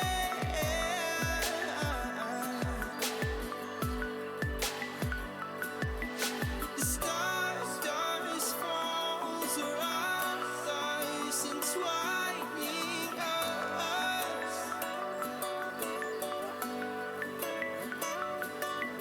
So baby, stay with me where the sun doesn't go down, and we will drift away until the day the world stops spinning, spinning, spinning, until the day the world stops spinning.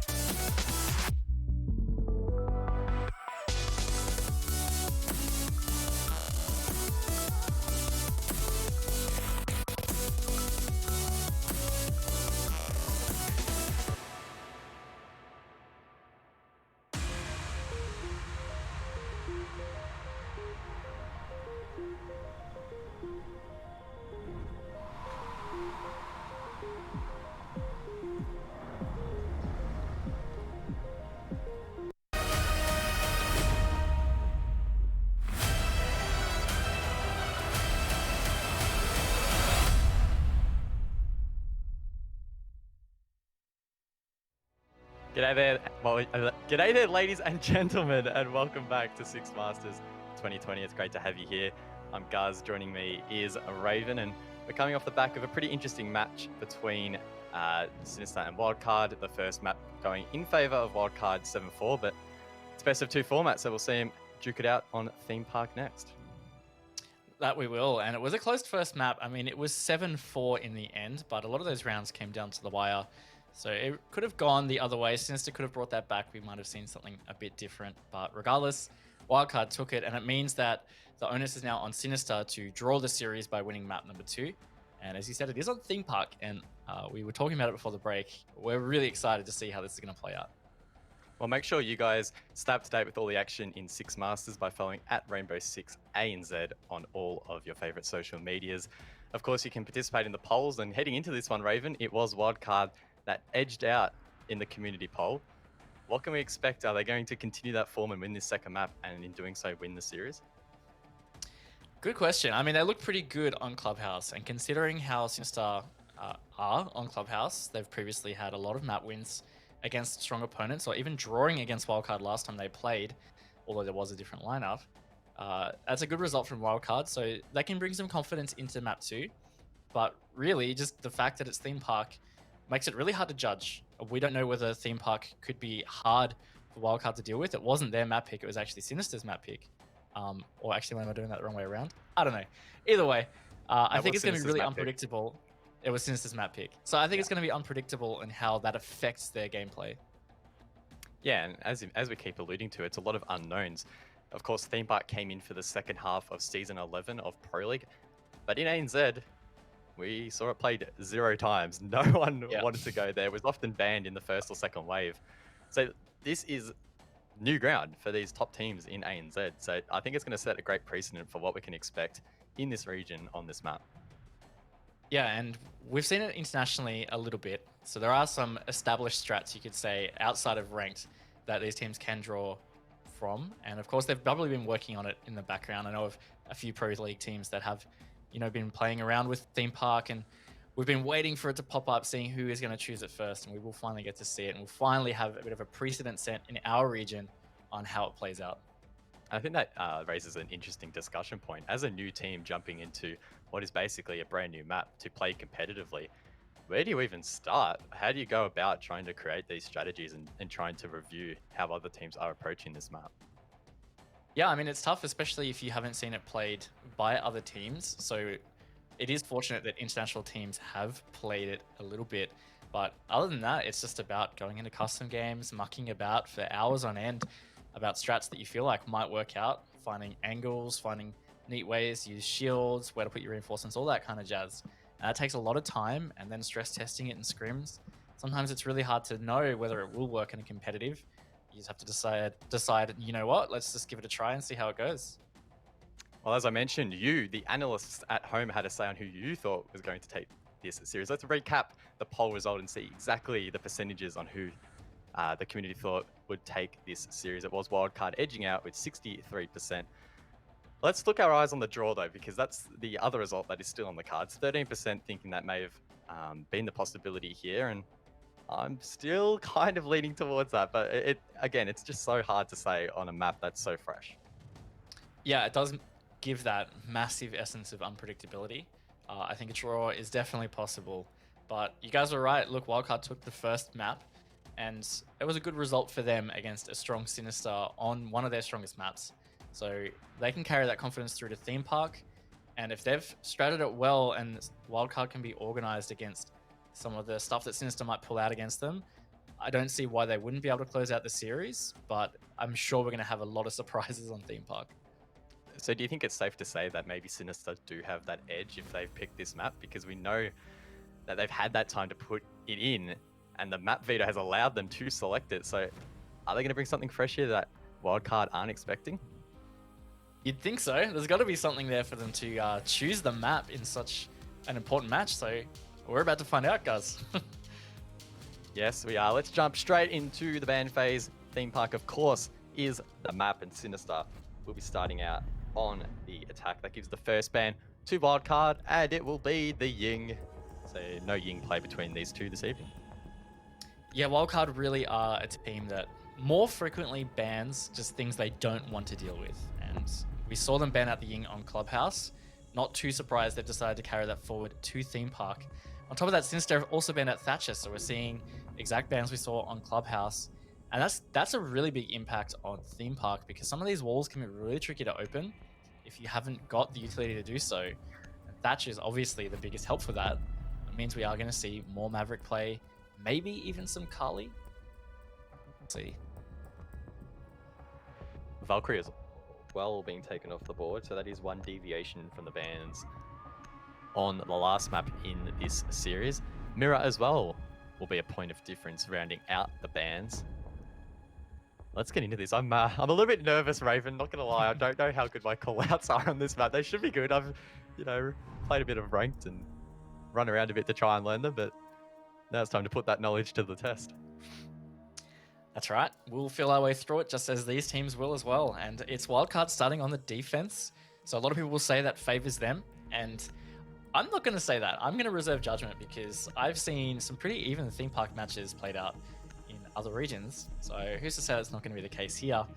Bunk Daycare, the first bomb site though, kind of surprised. I think the highest win percentage so far in other regions has been on Throne and Armory, although it hasn't been picked as often. Wildcard changing it up there. Very, very interested to see how well or ill prepared these teams are going to be. Fisho as well will be on the Montang. We saw him 6-pick that in one of the previous rounds over on Clubhouse. On this occasion, he has been selected in the reveal phase, so Wildcard will be expecting it. Yeah, no, I'm just excited to see the strats that they've employed here. We're seeing a nice rotate already made into initiation, so they're going to extend this hole out into initiation. Office. Contest at office. Control. No, this is office. I'm talking about initiation there because there was a rotate hole there. But regardless, they are extending their hold. What we've seen a lot of is just reinforcing those walls, especially with the Thatcher ban. It means that it's going to be hard to actually open initiation wall if it's fully reinforced. But it's not something they're going to have to worry about. In fact, it's going to be the control wall that they're going to have to open. Ooh. Flexing your map knowledge, Raven. I like it. I like it.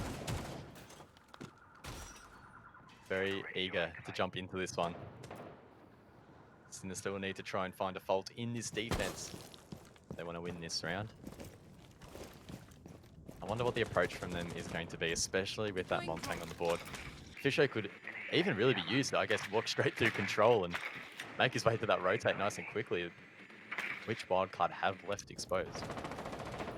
Yeah, he could, there's only a shield in his way, really, so he could bait that out nice and early, or they could just clear it with their utility nice and early if that's what they want to invest it into.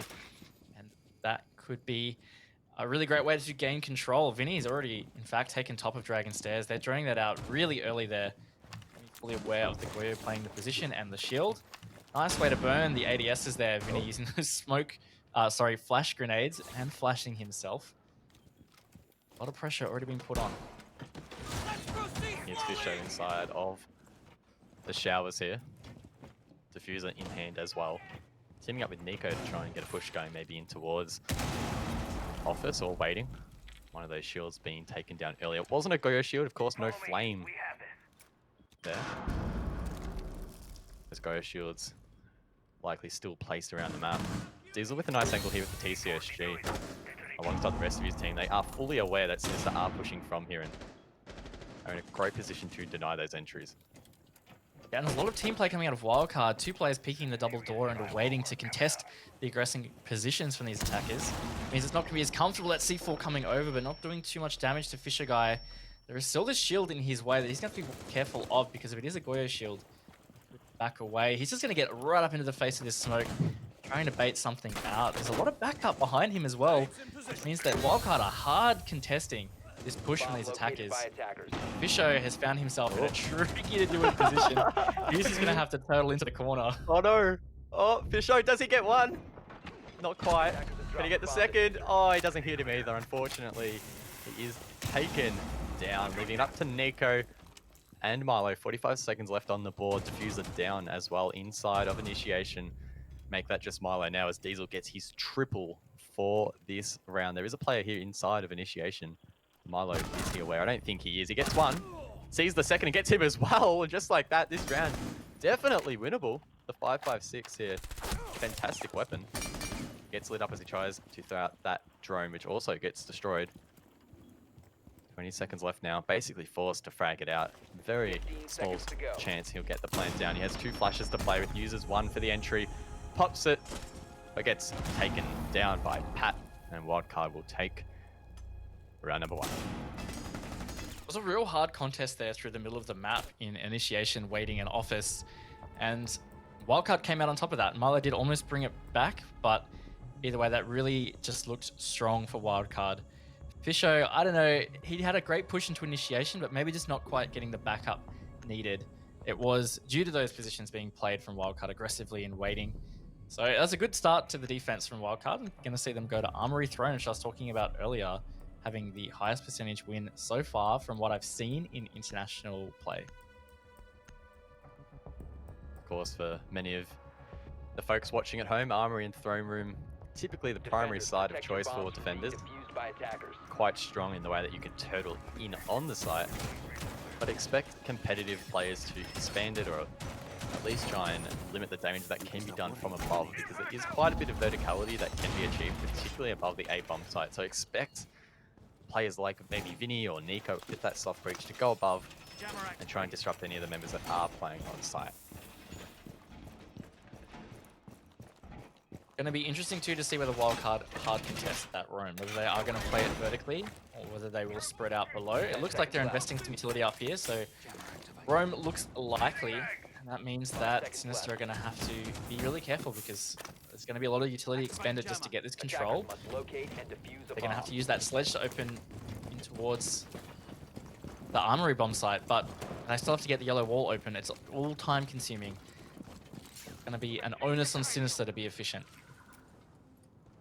I think time has definitely been a factor consistent across most of these rounds between Sinister and Wildcard this evening.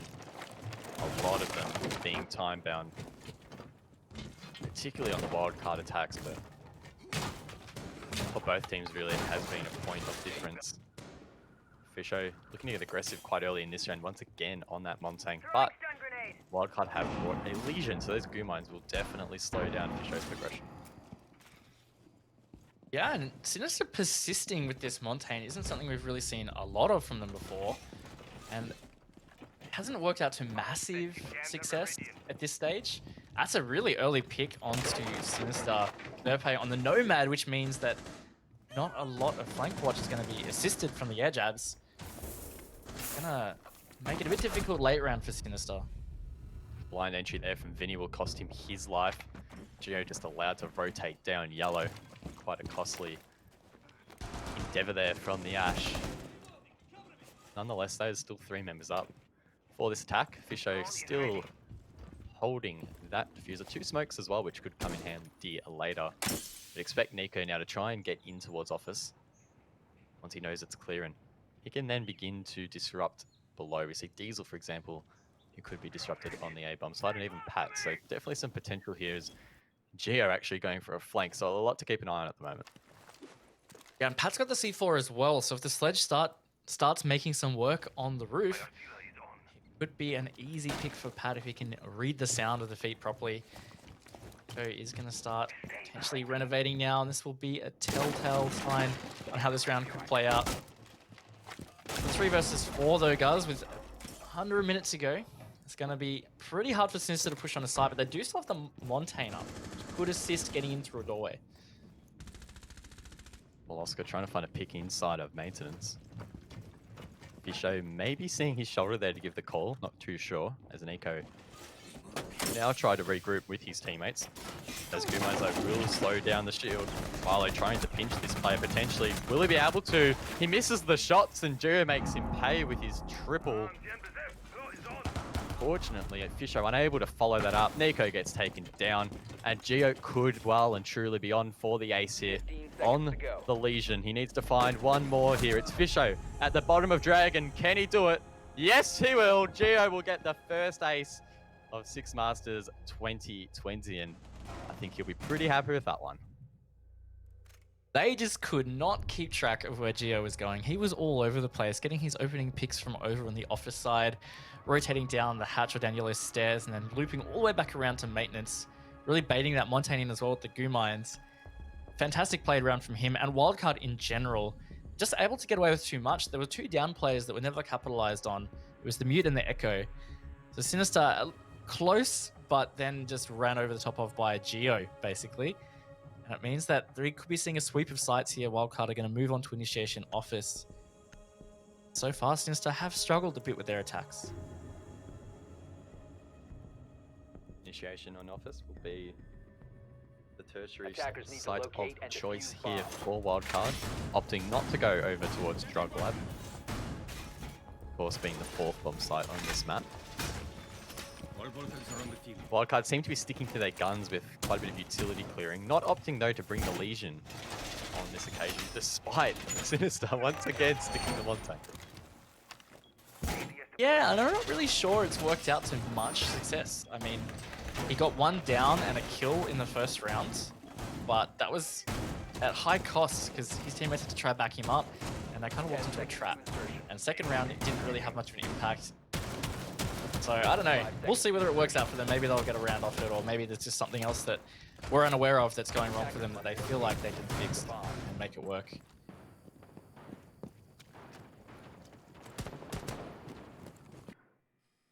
Sinister need to try and find a weakness here in this Wildcard defense. As you mentioned, it seems to just be falling into traps so far here on Theme Park. A map that many would say is heavily defender-sided, but again, the data on that is quite limited. It's only been in the pool for a pretty short period of time for competitive play. And then I think the strats and the approach that teams take for this map will only continue to evolve, like we've seen on every other map. Absolutely. Cheeky late jammer placements there from Emo, or maybe just moving them mid-round means that Sinister could be losing extra drones and of course struggling to get that wall open. There is no Thatcher, and they haven't brought anything else to really clear that utility easily, at least. So if they're going to be using a Thermite Breach in towards initiation, be a bit of a struggle. Some aggressive pushing here from Nico. Almost gets the shot into initiation, but actually takes a lot more damage himself. In fact, all of the damage in that engagement, so not really rewarded at all. Lucky to not be punished for it. That is an interesting pre-rip C4 from Pat. He'll be able to yeet that over the wall in front of him, and the soft wall that has been breached. That could be massive if Nico rotates back in towards Cash. Milo as well needs to be careful now, and even Fisho. This could be very big from Pat, or at least do a lot of damage. C4s, of course, now being quite effective, but he is forced off it as the shield does push forward. Will tease it. Pat playing so patiently here. When will he throw it? It comes out. Will he get the kill? Yes, he will. Malok taken down as he places down that charge. I think that might spell the end of this round for Sinister already. That's going to make it very tough for them. I mean, they're not going to get any critical walls open, so the only angles available are going to be through the doorways. That's a bit of a trap in itself. Ethan, nice peek in front of the Montaigne shield. Is refrag, but actually not finished off, so he's only down. So that makes it still a 5 versus 2. As Derpe actually gets a double, kind of doable because one of them's down. It's essentially a 2 versus 2, guys, and 30 seconds to go. Kind of possible. And he does take down Ethan, who is likely giving calls, doesn't quite get the second, and he will pay the price. And now Derpe will need to find another 2 in this round. Diesel and Pat left to try and hold that diffuser, which has been dropped over towards the showers, and it looks like Derpe basically going in blind here, head checking a lot of these angles. Wildcard playing so patiently, they know they have time on their side, as Derpe will now be forced to stick this plan. He fakes it though. Wildcard fully aware of the fact, and they will take 3 rounds straight. Sinister having some real issues in trying to disrupt these traps that are being set by Wildcard. Yeah, they really are struggling to gain some really solid map control. They're trying to push aggressively, and I like the hustle, but it's not being rewarded. No, there's no success there. And the Montaigne, I still don't think is really working out that much, because he even got the intel on that C4 that ended up being the end of Milo, but it didn't really help them in that situation at all, when it kind of should have. He should have called out, hey, there's a guy here. He's got a C4 in his hand. Maybe he's trying to C4 where you're trying to thermite, but that didn't happen at all. So I'm hoping it gets 6-picked here, and looks like it is going to be 6-picked. Fisho opting to go onto Zephyr. And I do find it a little bit interesting that of all the players on Sinister, it was Fisho guy assigned to that shield. I guess you could argue that Monty is, in some respects, sort of an entry player, but I don't feel as if playing Monty really lets him shine his true mechanical skill, Fisho being quite gifted with his aim. So I think, you know, they tested it. It didn't quite work. Put him on the Zofia now. Allow him to clear some more of these traps that are being set by Wildcard. Give him a higher chance of getting some entry picks. And that could shift the tide for them for the rest of this first half. Another thing that's going to help Sinister is that they've now seen Wildcard's primary 3 bomb sites for this map and how they play it out. And Wildcard might have some adjustments to make, but generally the total strategy depth isn't there on such a fresh map, and maybe Wildcard aren't fully prepared for it. Of course, they've got some strat. Maybe they don't have that depth otherwise. So you would think that Sinister then now know how to counter it, and they can execute on that, and hopefully that is what we see. Of course, it will be Molosca really primarily trying to drive the direction of his team for the rest of this half. Once again, sticking the Thermite. Very interesting transition from Milo. He really entered the competitive siege scene as an entry fragger, playing roles like Ash and Jaeger. But then he's transitioned to more of this IGL role, playing heavy support for the most part. Still getting kills though when required. I think it's definitely interesting to see a play undergo such a big transition, and for the most part, I think it's been quite successful. And sometimes it's actually really beneficial having a solid fragger play a role like this hard breach role, because Thermite, he's got such a great gun. Once those walls are open, there's no real massive support aspect of it, right? You can simply go frag out because you've done your most priority job.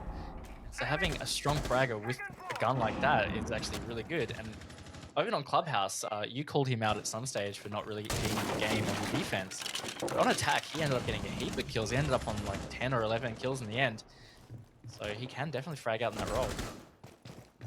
Talking about frags, Emo Rin gets the first onto Vinny. So that's Ash taken off the board all the way over at Gong near the front door. So very cheeky there from Emo Rin, denying that entry. And again, things just not looking great for Sinister in the early stages of their attack. Just another unsuccessful entry, and Vinny also has been struggling a bit, not having a massive impact on the game as we've seen him have before. And another player on Sinister struggling, Derpe, he hasn't really gotten into the game either. And maybe you could chalk that up to the fact he's playing against his old teammates. That can create some extra nerves or just a bit of an unsteady mindset. Might be a factor, it might not be. It's hard to say at this stage. But time burned away here, guys. Less than 40 seconds to go, and it feels like Sinister have hardly progressed at all. It's looking like it's probably going to be another wildcard round. Thought Fisher hit that, but no, it was Nico. Marley gets one as well. It's a 3-on-3 as they explode onto site. Things looking good so far, but the diffuser has been dropped. Pat holding that alongside Diesel, and Sinister basically forced to hunt them down until they can get that diffuser. Diesel gets Derpe. That's the double for him this round. It's still on the ground, and Sinister unable to reclaim it, leaving it all up to Nico. He has 100 HP, but only 5 seconds to work with. No time to get that diffuser and get that plant down. And just when it looked like Sinister were getting themselves back in that round, they just fell short. They got it down to a 3v2, which I think was a bit of a surprise in itself, considering the control that Wildcard had at that stage of the round. But then they never utilized that to their advantage. That really came down to all just 1v1 gunfights instead of utilizing that man advantage. No real attempted refrag or good attempt at refrag came out there, which is what Sinister had going for them. So a real big misplay from them on a round that they might have been able to capitalize on. Wildcard is starting to run away with this. 4 rounds. Sure, you might say they're more comfortable on the defense, but either way, it's 4 rounds that you are in deficit. Fisher guy once again will be jumping onto Montang, despite Legion being revealed there by Wildcard. I don't know how I feel about that one. I mean, it's easy for us to sort of sit here and be a little bit critical of operator choices. Obviously, these players are got a very limited amount of time to make adjustments, but it just feels like that Monty hasn't had a big impact, and when you're 4-0 down, repeating the same strats might not be the way to go. Yeah, I'm still pretty critical on this Monty. I don't think it's worked out to great success, so we'll see if Fisher can turn that around in this round, but I'm very skeptical at the moment. And I don't know whether it just feels maybe they're 10 not seconds to go. feeling strong with their entry droning, because of course that's one 5 really seconds easy to way to insertion. fix that, of course, is bring the Monty as an entry droner, so to speak. But I think that's not the play. I don't know. We'll see how the round pans out.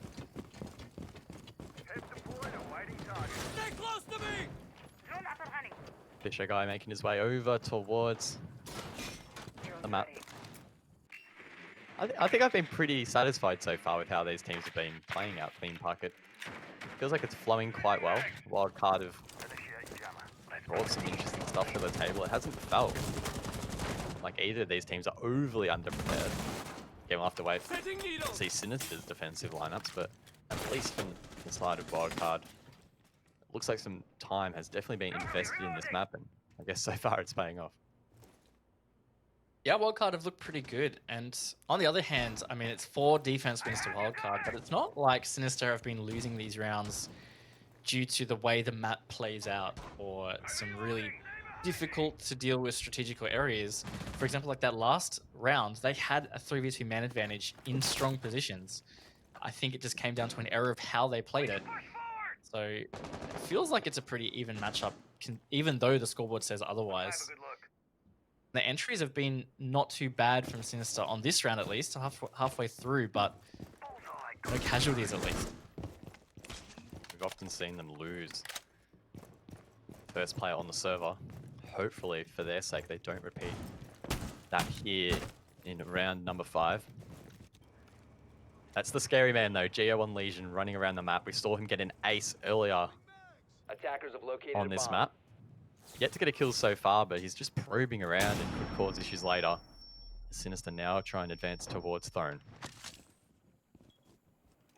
That mute gem is there to stop Milo from being able to open it, and they've got Electroclaw ready to trick it. It's going to be an uphill battle to get any wall open here for Sinister. They're going to try, though. See whether it's successful. No, that's the mute jammer. ADS is in the way. Electroclaw takes it off. No real chance there. And this is where the Monty could be helpful, but it's still going to be a bit of a sandwich, just straight through the doorways. Milo still with some hope that he can get the wall open, but it's not looking good. Quite a grim start to this round for Sinister. It's not really even the start of the round. There's 30 seconds left now for them to work with. All 10 members still alive on 100 HP. It's going to be a trade fest as they try and enter towards site. They managed to get the north wall open. Diesel in an off angle, holding that as Fisher guy enters from the west. So they have a little bit of a pinch going. The call will go out that Diesel's hard left of the wall, but he can't get the kill on the entry. Diesel going off there, getting a few. He gets another with the pistol. That's the triple for him, and Wildcard just absolutely decimate Team Sinister in that round. The stall from them was perfect. The utility usage, intelligent. And they're able to just come through, clean them up, take 5 rounds straight. Throne is definitely proving to be an absolute weakness for Sinister's attacks. They have not been able to get anything happening at all, packing this bomb site. And that's some really strong defense position there from Wildcard. No chance for Sinister on that entry into site. That means that Wildcard are facing a perfect half here on Theme Park, and very, very quickly is Sinister's chance of drawing this series coming to a close. Keep in mind, of course, if Wildcard do win this next round, they are going to be on match point. However, this is a best of 2 series with overtime. Attackers need to So locate Sinister and defuse could bombs. potentially win a whole bunch of rounds straight to even out the series, but so far it's not looking like it's going to go that way. Even the optimistic Guz inside of me is thinking that Sinister are going to have their work cut out for them, because it hasn't even really been a round yet where they've looked like winning it. And if that momentum continues, that second half is going to be a struggle. Yeah, it's not looking good at all, and we will have to see how their defense pans out. At best, they're going to be facing getting 6 rounds in a row to get the map win 5 back, but seconds to insertion. right now it's 7. And they brought the Kali this time, but that's a difference. To help get through those hard walls, things like the Electroclaws can be much easier dealt with by a Kali, her gadget. Whether that helps them or not, we'll see. And they haven't brought the Montaigne back, which I think is great because that's so many rounds where I felt like he was very ineffective. And it meant a player like Fisho just didn't have a good gun to be able to help his team with. Yeah, and I guess the stats support that, only going 1 and 5. Of course, because you wouldn't expect a Monty to be fragging out. And those numbers are really uncharacteristic for a player like Fisher Guy, often up there with his teammates, like Vinny and even Nico, who's also having a bit of a quiet match. So no one for Sinister at the moment really shining through, and that might be hurting them at the moment. I mean, maybe they're being really caught off guard as well by actually how organized Wildcard on this map. Maybe they felt that Wildcard would be underprepared and they were catching them off guard, but I think that seems like the table has been flipped on its head here, and that Sinister seem pretty unprepared for what Wildcard are doing. Bomb located by attackers. Nico gets one though, so Sinister finally getting the first pick in one of these rounds could open it up for them. Nico almost getting a second. Ethan on a slither of HP, one more shot should take him out, and that's now going to give Sinister the confidence to try and open in towards Office. That's Milo using the first of his exothermic charges, but once again, that C4 spot will be used by Wildcard to shut him down. Fisho gets one back though onto Jer as Dove Bay is holding this long angle all the way across a waiting room.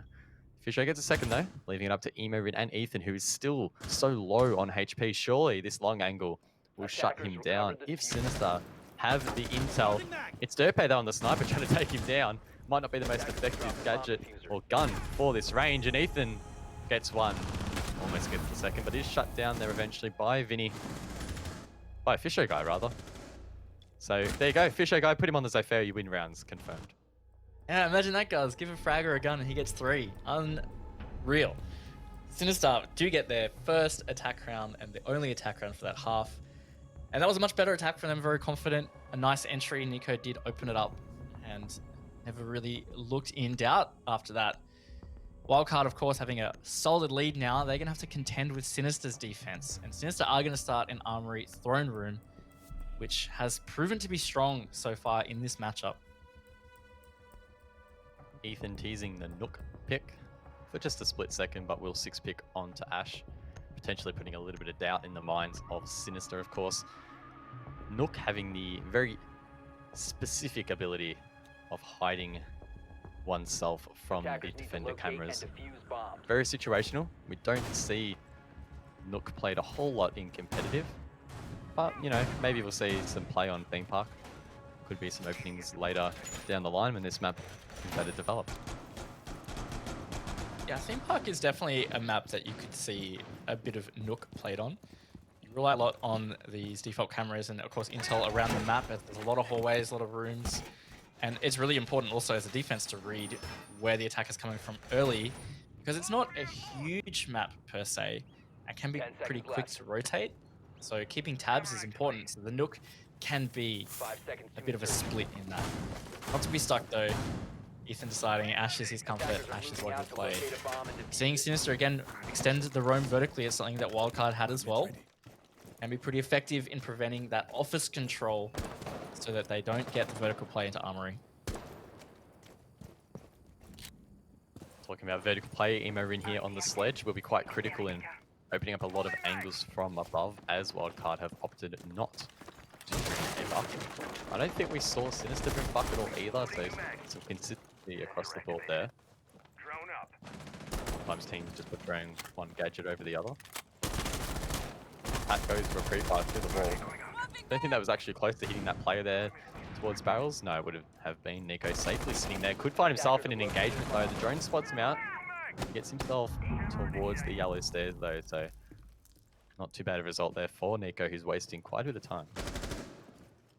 Yeah, always good to be able to shoot those drones and rotate away without them knowing where you've gone. It does delay a lot of the time there. And looks like Wildcard are actually pretty close to pushing in through bathroom towards office.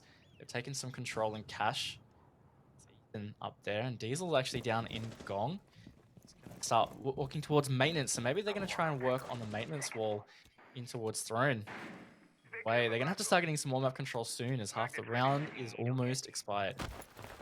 Did see Team Sinister have quite a few issues in opening up that maintenance wall, contesting the ADSs that were protecting the mute jammers that were used as a buffer for the Kaid Electro Claws. Team Sinister not electing to bring Kaid on this occasion, so if they can clear those jammers, they might be able to get that wall open.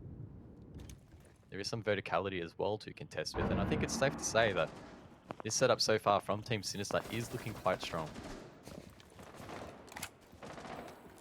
So far, no real contest happening at all besides that initial duel between Nico and Pat, if you could even call it that. They didn't really shoot bullets at each other, just in general directions. And all that air jab has been taken out, which means Nico's been able to rotate.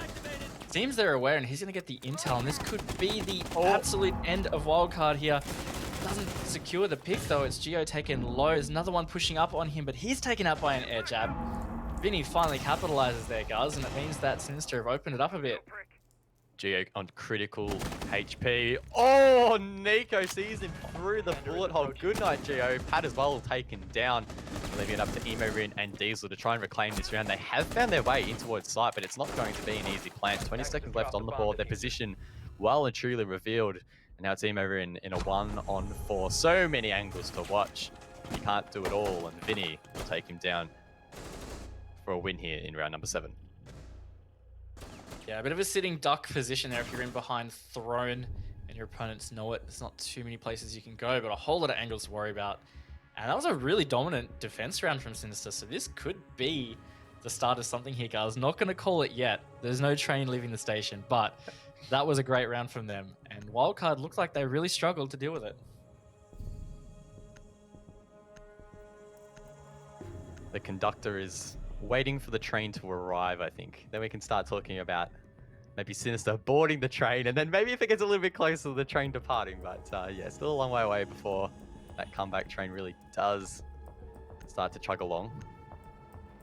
Still a massive deficit that Sinister are facing. I would be quite surprised if they reverse sweep this, despite it being theme park. I think it would be a really good effort, considering that pretty much all of those rounds in the first half never looked like going Sinister's way. Yeah, there were none that really had the close conclusion that we saw on Clubhouse. There were some instances where it felt like Sinister had the chance to open the round or really take it back into their advantage, but they weren't able to capitalize on those. They are going to have to lean on these defenses, and so far, after one round, it's a bit early, but after one round, that looked quite good. And I mean, Throne does have a strong win chance, and you would expect them to win it. They've done that. If they can win this, then I think that's really starting to prove that their defenses are strong. I'm going to call comeback if it gets to 5-4. Oof. Okay. Yeah, I'll back you on that. I will agree. Oh, thanks, bro. I guess the question is then, when does the pressure start to mount on Wildcard a little bit? Because I'm tipping after the first half, they would have felt quite comfortable. And I mean, losing one round on your first attack is never the end of the world. You're not going to be too stressed about that. But I'm sure if these rounds start to compile a little bit, they might start to feel a little bit worried. We have seen these teams actually draw it out recently in their competitive history. Of course, no draws in this format, but definitely a chance for it to be a close finish. Been on the hunt downstairs here for any roamer around, and there is one below. It's Nico on the pulse, getting intel for his team out of Drug Lab. He might be running straight into the crosshairs of Ethan, though. He hasn't pulsed this room at all and actually just rotates straight through into the crosshair, taken out. So that's a good start for Wildcard, and it's going to boost them a lot. A lot of intel and a C4 now not able to be utilized by Sinister. So Wildcard preparing to enter in towards Cash. Both Fisho and Milo trying to delay that for as long as possible. Nomad air jabs going out as well from Geo to try and disrupt this hold. Does look like the utility is posing some problems for Wildcard, but they still have half the round to go, and most importantly, they have that man advantage. And this is going to be a real tough decision point for Sinister. Do they try and play aggressive to even it back out? Or do they turtle and then try and just get Wildcard to stall so that they can then have time advantage? It looks like Milo and Vinny are still playing pretty aggressive here. Milo looking to peek out and support Fisho as Wildcard are pushing in through Cash. There's a lot of consistent pressure meeting in the middle. Got to give one way here, and we're about to find out which way that will go. Fisho guy, definitely known for his proficiency on the shotgun, but instead he will pull out the SMG. Milo, though, shuts him down. Fisho lights one up, but doesn't get the kill. It's a 3-on-4 now as he rotates in towards office. That cross still being held alongside Milo. They're not wanting to give up this ground whatsoever. Trying to prevent the entry at all costs. There's 30 seconds left on the board. It does look like they have entered. Sinister, not quite aware, I don't think, that they are inside a cache. That barbed wire, that will be a good audio cue for them. Flash is coming out. Fisho so low on HP. 1 or 2 shots will definitely take him down as the push comes in. Thermite seemingly unaware that he's in here. That's Diesel taken down. 10 seconds left. And Ethan as well, so it's a 3-on-2. Emerman has to get aggressive and try and go for this peak. He gets one. They need to frag it out though. They're not going to get this plant down. Surely Sinister can deny it. Derpe on the Echo drone would have been able to do so anyway, as Sinister managed to protect the bombs and win the round. Did they try and plant it there at the end? Surely not. I don't think they did. I'm going to say no. That, Guz. I'm gonna side with Wildcard and say no. He dropped the diffuser in that corner, so I don't know whether they actually thought that was bombsite or whether maybe Emo's just trolling us a little bit. But either way, I like that Sinister stuck to their guns. I was talking about there was a point there where they had to decide whether they were going to play aggressive or play chill. And they ended up playing it really calm. Milo got that one pick in through cache, and that meant they could just then hold that crossfire in office, and Wildcard just stalled out so bad at that point. Another good round from Sinister. They've strung 2 together now. Score line looking much more respectable. Well, we're not quite at that critical 4-5 yet. Sinister Attackers need to locate and defuse as many again, bombs so as they quite can. a big buffer to contest. But hey, they've proven so far in the defenses that they've been quite strong. Wildcard, in a similar fashion to their opponents, falling for some of these traps that the defenders are setting. These choke points proving quite difficult to really maneuver through or around. So Sinister can keep up that good work. And I don't know, they might be able to bring it back, maybe. Just maybe. Edging closer and closer. We'll wait and see. Looks like they're going to extend their roam across. Milo is in cafe at the moment, at least, so maybe he's going to early contest on that side, if that's where Wildcard push from. But it looks like they've got a lot of drones set up on the east here. Or at least Diesel and Ethan with their drones on that side. A lot spawning here too, so Bumper's push it is. Maybe trying to take some vertical control through control. And cash. And put pressure into initiation or office. I must say, I've been quite impressed with your call-out knowledge rating. It's been quite good. Been good. I like it. I actually really like Theme Park, so I mean I've been waiting for this because I like the map. And Oh yeah, ooh wow, that's a good shot.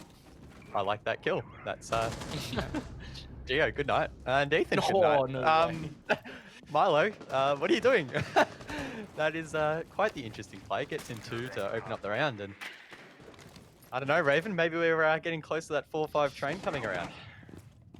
It's feeling like it so far, man, and that's a really great start from Milo. And look, I would say that is fair to not be expecting that aggression. Sinister in the last 2 rounds, they didn't play anything like that, and that was super aggressive. The early peek from the top floor window and then down into maintenance, catching Ethan off guard. Well played, and yeah, it's going to be tough for Wildcard now. It's such a big man deficit. Still a lot of utility for Wildcard to clear Vinny. Namely, inside of initiation, not only is he behind a shield, but so many of those discs to protect him. That's 2 flashes burnt. Likely flashing some of the players inside of control. Not sure how many Vinny has left. He peeks it and gets shut down. That's a great shot from Diesel on the Thermite. That 5.56 proving powerful, and now they can get the wall open. This could be the turning point for this round. If they're able to open the wall, Sinister could be in a bit of trouble. They do have that soft wall in towards the Bunk's side there, but either way, this is going to be super important. Diesel has pushed through, and actually he's in a position to plant here behind Pillar Initiation, but he's a bit worried about where he's going to get flanked from. He has teammates there to cover, but it's definitely a potential plant.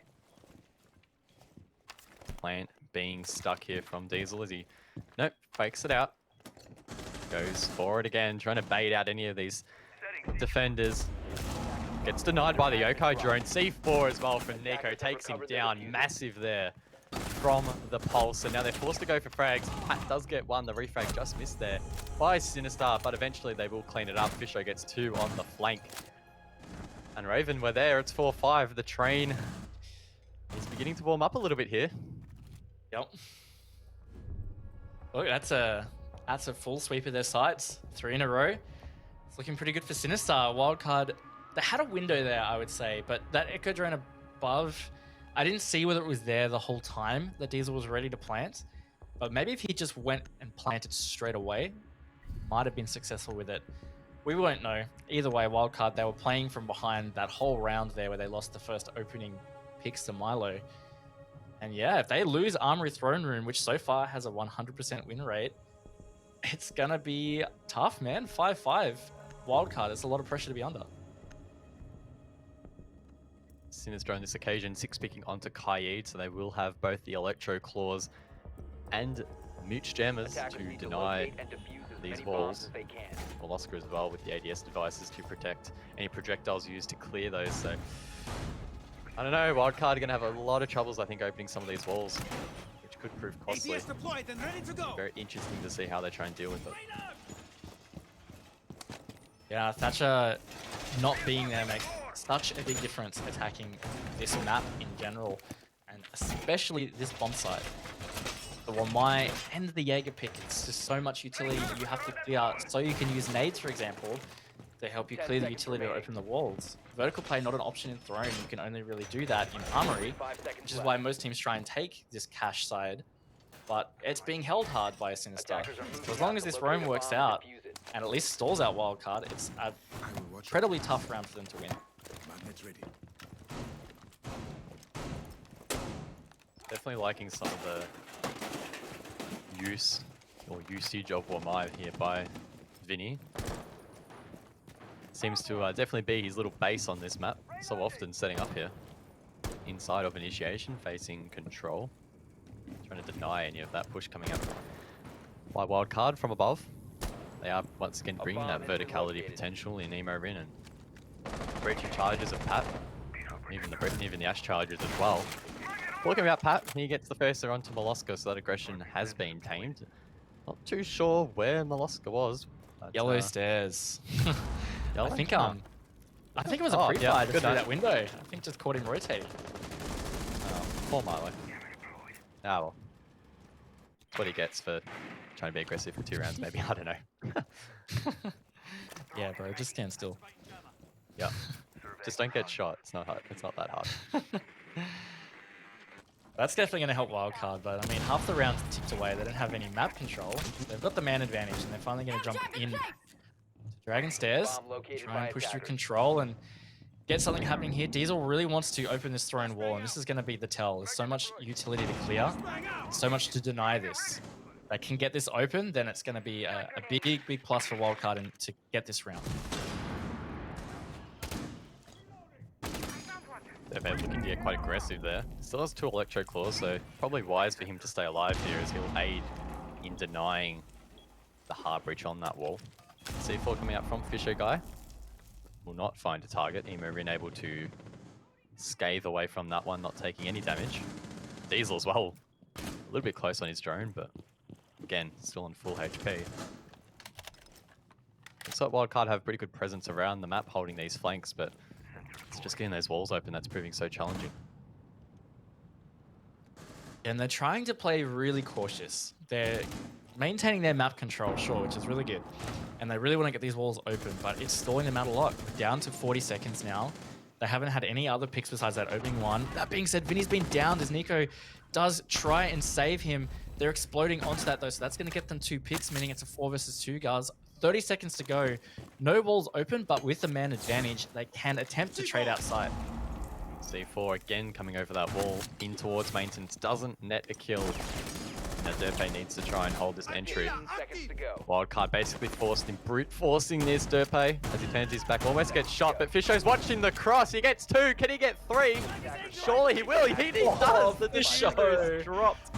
But Gio could get him back. No! Fisho goes absolutely massive in that round.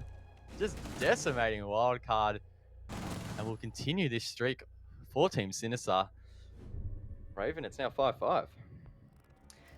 That was an insane anchor job there from Fisho. Great job from him. And yep, Sinister 5-5. He said they've fully brought this back, and we're gonna wind it back here and see Fisho's beautiful little 4K all in the last 10 seconds here.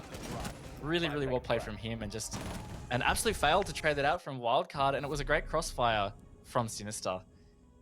And they're up against the wall. Wildcard have lost all momentum now. It's all in the favor of Sinister. They've lost all advantages.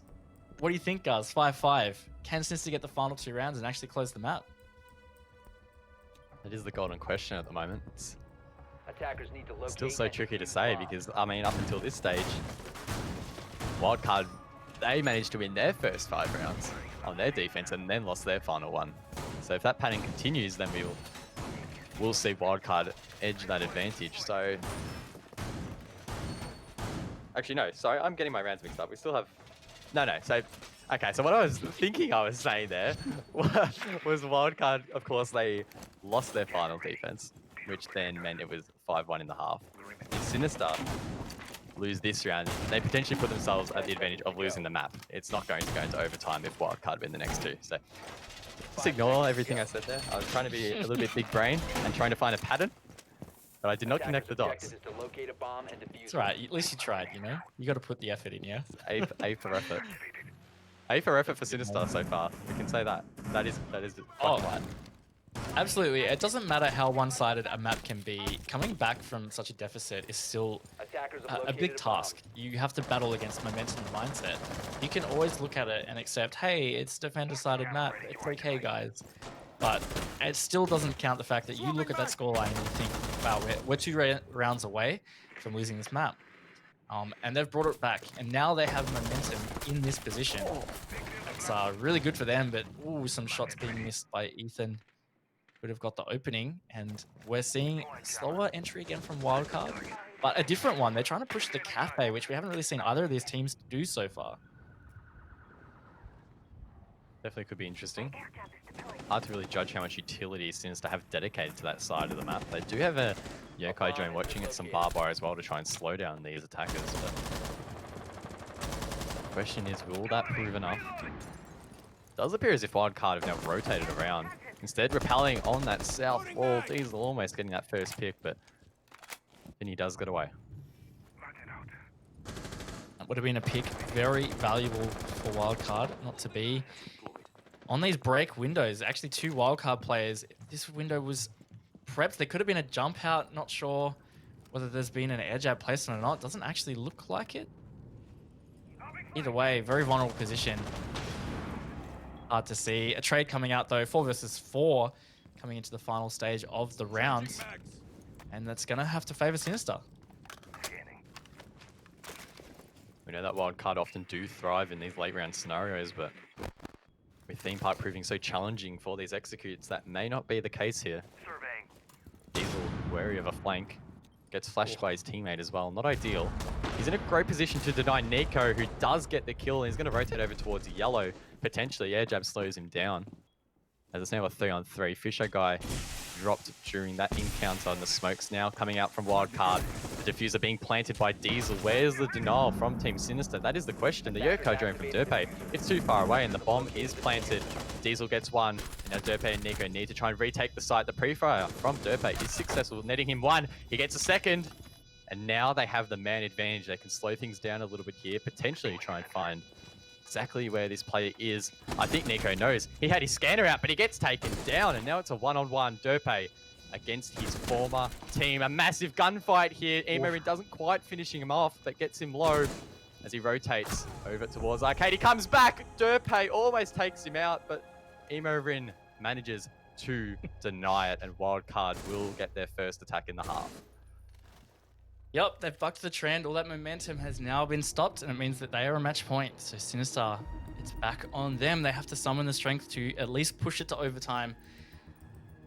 And what side are they going to choose, guys? Because, I mean, that looked pretty good for them until Wildcard were able to sneak in and get the plant done. Could go to initiation. That was a nice double from Derpe to bring it back, but Nico caught with the scanner out. Almost thought Derpe was going to kill Emo in there. I think he got the first shots onto him, so maybe just missing the head there of Emo Rin. Either way, though, it's now match point in favor of Wildcard. If they win the next round, they will win this best of 2 series 2-0, coming off the back of the Clubhouse win. If they lose this round, it's not over. We will head into regulation overtime. Potentially 3 more rounds after this, so hold on to your seats. It's looking to really go down to the wire this one. Yeah, it really is. Sinister have decided to go Initiation Office, which they did win the first time they tried it. But look, Wildcard had a pretty good attempt. They got the control wall open into Initiation, and they were trying to get that plant down behind the pillar there, but it was denied nicely by Sinister in the end. And the round was really won by Milo, getting 2 picks in the first minute. And if that doesn't happen this time, it's going to be interesting to see how the round plays out differently. Attackers objective is to locate a Time bomb will tell and as the defuse it. preparation phase will cease. And Wildcard now have 3 minutes to mount their attack. Defender has left the Oh, area. this of could be aggressive from operation. Defender has been discovered. Oh no, Milo. Settle down. Doesn't see anyone. Gonna pre-fire through the barricade as well, but again, not really netting a kill. Would have been a very spicy way to open the round, but unfortunately, like that previous round where we saw his ultra-aggressive playstyle, it hasn't quite worked out. And no early picks at this stage. Wildcard are going to approach. Imran opening the hatches on the roof just to create some rotate points as well, put a little bit of pressure on the defense. Going to be down to how Sinister read this. It looks like it's quite a split push, in fact. Maybe orchestrating some kind of pinch in the mid to late round. How Wildcard executed. Oh, a nice pre-fire from Ethan there onto the top of yellow stairs means Fisho Bomb not located by have attackers. play in the rest of the round. We've seen Sinister really Attackers thrive when located they've a bomb. gone to the opening kill in some of these some of these rounds rather, and struggling in others where they've lost that man. Of course, this round being one of those, so it's gonna be up to them to try and recover. Try and find a pick. Gunfight comes out and Diesel manages to win that against Derpe behind the shield. A big kill for him and his team. And Raven, I think this one might well and truly go in the way of Wildcard now, unless something big comes out from Sinister. We do see Nico below. He has the scanner and could be gathering some intel here. He doesn't quite get the kill though. Geo shuts him down and now it's a 2-on-5. Yeah, it's not looking good for Sinister here. It's all up to Milo and Vinny. They can both really frag out though, so they're going to have to anchor deep to hold on for a whole minute. Wildcard with 5 players. Diesel low, but still a strong man advantage. Oscar and Vinny, 2 big gunners for this team, but they're going to have to find 5. It's a tall ask, and now it's going to be a 1-on-5 as Milo gets shut down by Geo. Vinny's been droned, and it's surely the end of things here for Team Sinister. And it is. Wildcard will take this round flawlessly to win Theme Park. 7-5. The comeback train was almost arriving there for Team Sinister, but just like that, Wildcard managed to shut it down and take full points in tonight's best of 2. It was really close in the end on Theme Park. As you said, Wildcard had a massive advantage after that first half. The Sinister fought back nicely, not able to hold on though. And Wildcard are looking good, guys. We were critical of them in Pro League. They've changed their roster around. And again, it's not like Sinister were the pushover team we saw in that first half of Pro League. Sinister have come back really strong in the second half of Pro League. And even against Wildcard, as you said, they are still considered an A-class team here in ANZ. So being able to perform so well against them in Six Masters is definitely a positive thing for Sinister, but not able to actually secure any points.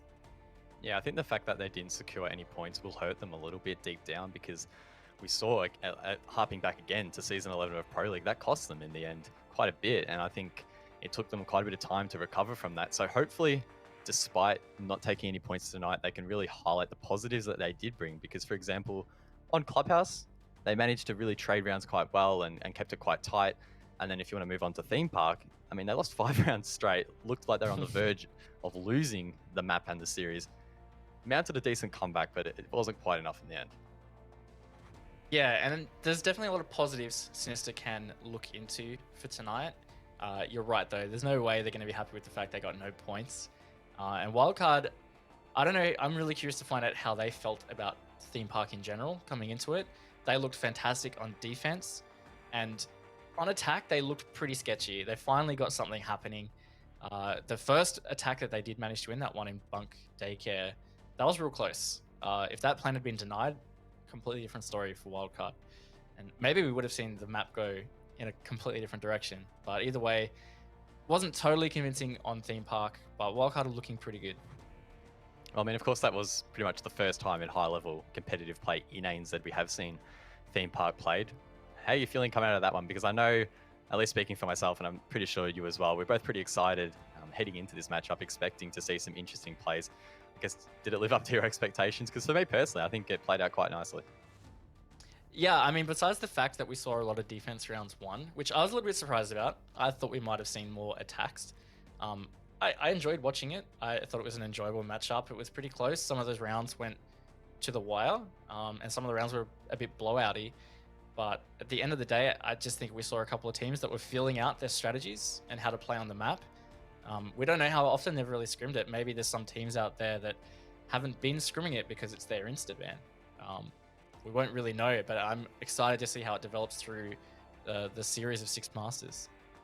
Well, I mean, now we can take a little bit of a look into the future, of course. Wildcard taking full points this evening. Their next opponent will be Team Ferox, who were previously under the banner of Fury. What can we expect taking into that one? Because I'm tipping that one might not be as close as this one. But it's hard to say because Ferox have had some roster changes. Yeah, that's another unknown. Ferox have changed their roster quite a bit. They've changed the banner they're under. So there's a lot of variables at play there. It's hard to say whether they will continue the form they had in Pro League, which wasn't fantastic. There is a chance there that it will be more one-sided than tonight. I would lean towards that being the case, considering Wildcard seem to be in good form. And even if Ferox have improved, I don't think they're going to have improved to the point where they will be able to go toe-to-toe with Wildcard. Well, unfortunately, Team Sinister were unable to get any points this evening in the best of 2. Let's have a word to Vinny and see what he thinks of tonight. Hey guys, G'day, Vinny. Probably not the result you guys would have wanted tonight, but off the bat, how does it feel just coming in and coming back and playing some competitive Siege? I mean, we've all missed it, obviously. Breaks are good for our mentality, but it's good to be back, yeah. Yeah, I want to ask you about Theme Park. I mean, that was your map pick. Tell us about that. Was there something in particular that you felt you had on your side going into that map? So we knew that Wildcard was a team that relies pretty heavily on counter-stratting and botting and stuff, and obviously nobody's played Theme Park yet in ANZ, so we thought that was our best chance to get something a bit different in. Yeah. Sorry. Yep, and you obviously had a roster change as well. You had Derp playing tonight instead of Luna. I'm curious to hear how that went, because you guys were going from strength to strength at the end of Pro League, and having a change, some people thought maybe that might stunt it. But how did it feel for you guys? So yeah, Luna told us about 3 weeks ago that she was going to have internet issues for a little while. So we knew we had to pick up somebody that could fill that role that she played, and that she played really well. And yeah, Dirt was a bit of a no-brainer to at least trial, and yeah, he's impressed us a lot since he's come in. Obviously some teething issues, but you know, that's expected. Sweet. Well, I guess looking ahead, you guys will be taking on Pittsburgh Knights in your next play day. Of course, Stiggs recently leaving that team. What are your thoughts on that, and how do you guys think you'll go against them in your next match? Well, first off, congratulations to Stiggs. He's a really hardworking player, and he definitely deserves it. And like, it doesn't change anything that we do going into the next game. We know that Pittsburgh's a really strong team, a very frag-heavy team, but you know, not to be underestimated at all. Even with a roster change, I'm sure they have somebody who can fill the role just as well. So same prep for any other team. All right, sweet. Vinny, we'll wrap it up there. We appreciate your time and all the best for the rest of the season. No worries. Thanks, guys.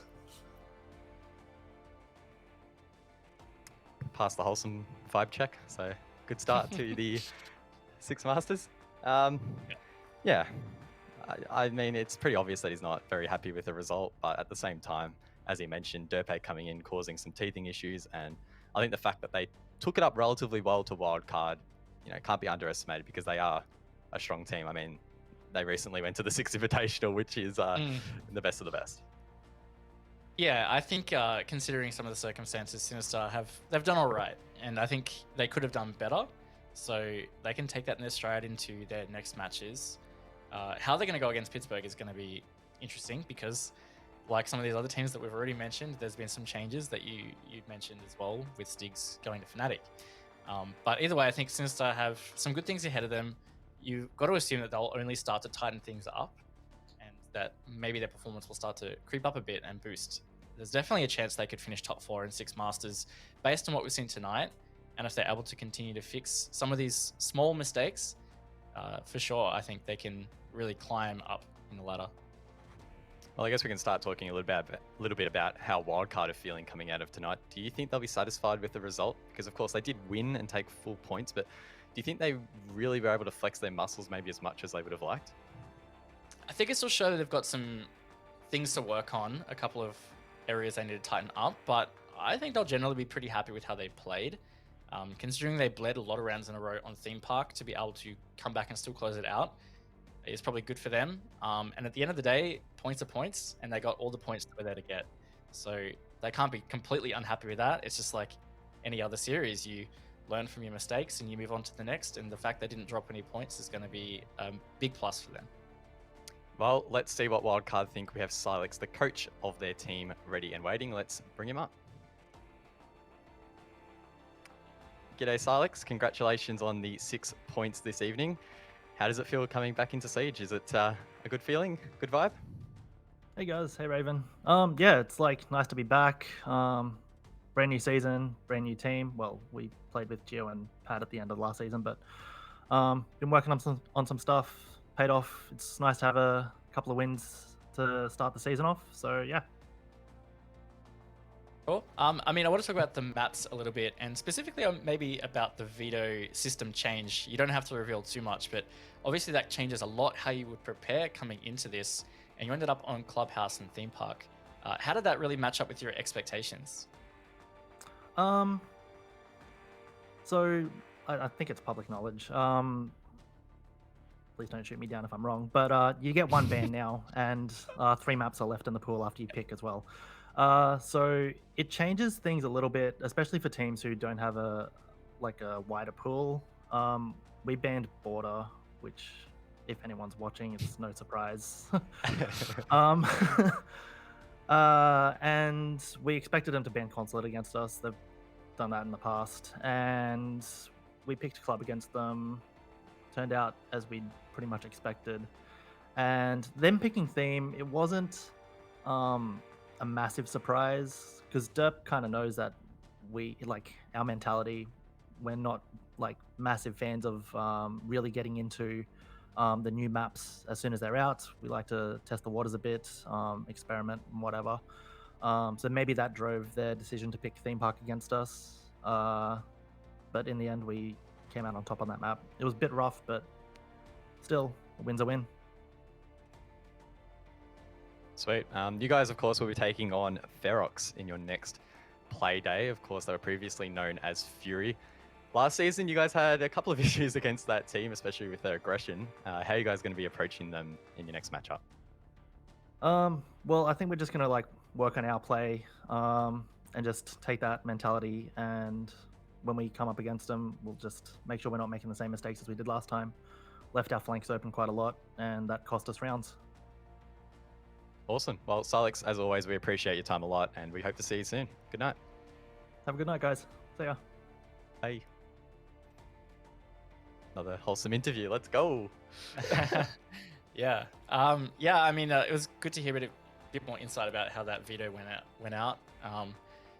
I'm really curious about how teams approach its predictability, because sometimes it can be really hard to guess what your opponent's pick would be when there's so many maps available. The fact that they weren't overly surprised doesn't surprise me too much because they played so well out of the gates. Shaky though, but they still got the win. I think it's a good start for the season for Wildcard. They can really build from here. It was just small mistakes for them to fix, and it looks like they are really regaining some of that strength that they are known for. Well, I mean, we have, I guess, alluded to the fact that Wildcard are one of the strongest teams here in ANZ. Early impressions off the bat, are they going to be fighting for that top spot here in Six Masters? Or is it too early to say? It's hard to say, but it feels like it. A lot of that felt like a better Wildcard than we saw in Season 11. So the fact they finished in 4th in Season 11 makes me feel like they can climb a bit higher. I wouldn't be surprised if they actually come back to contest top 2, probably next to Elevate, but there's obviously a lot more matches to play out as well. Hard to call, but yeah, I really feel like it is them climbing back. Well, Wildcard are your victors here in the first series against Team Sinister, taking it out 2-0. But come back very shortly for the second series. It will be Elevate taking on LFO. We'll see you soon.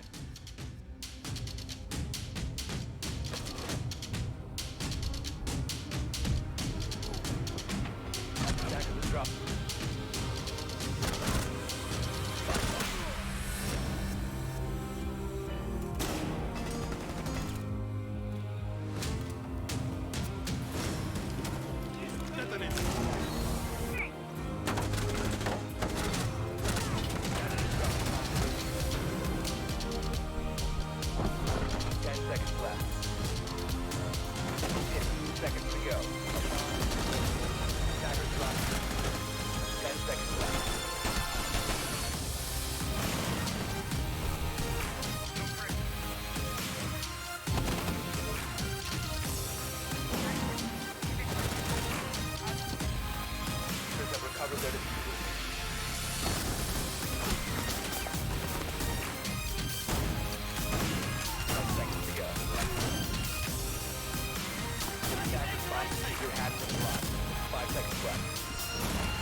Maybe you're like Caden and Hank, who get a real thrill from the speed of their HDDs.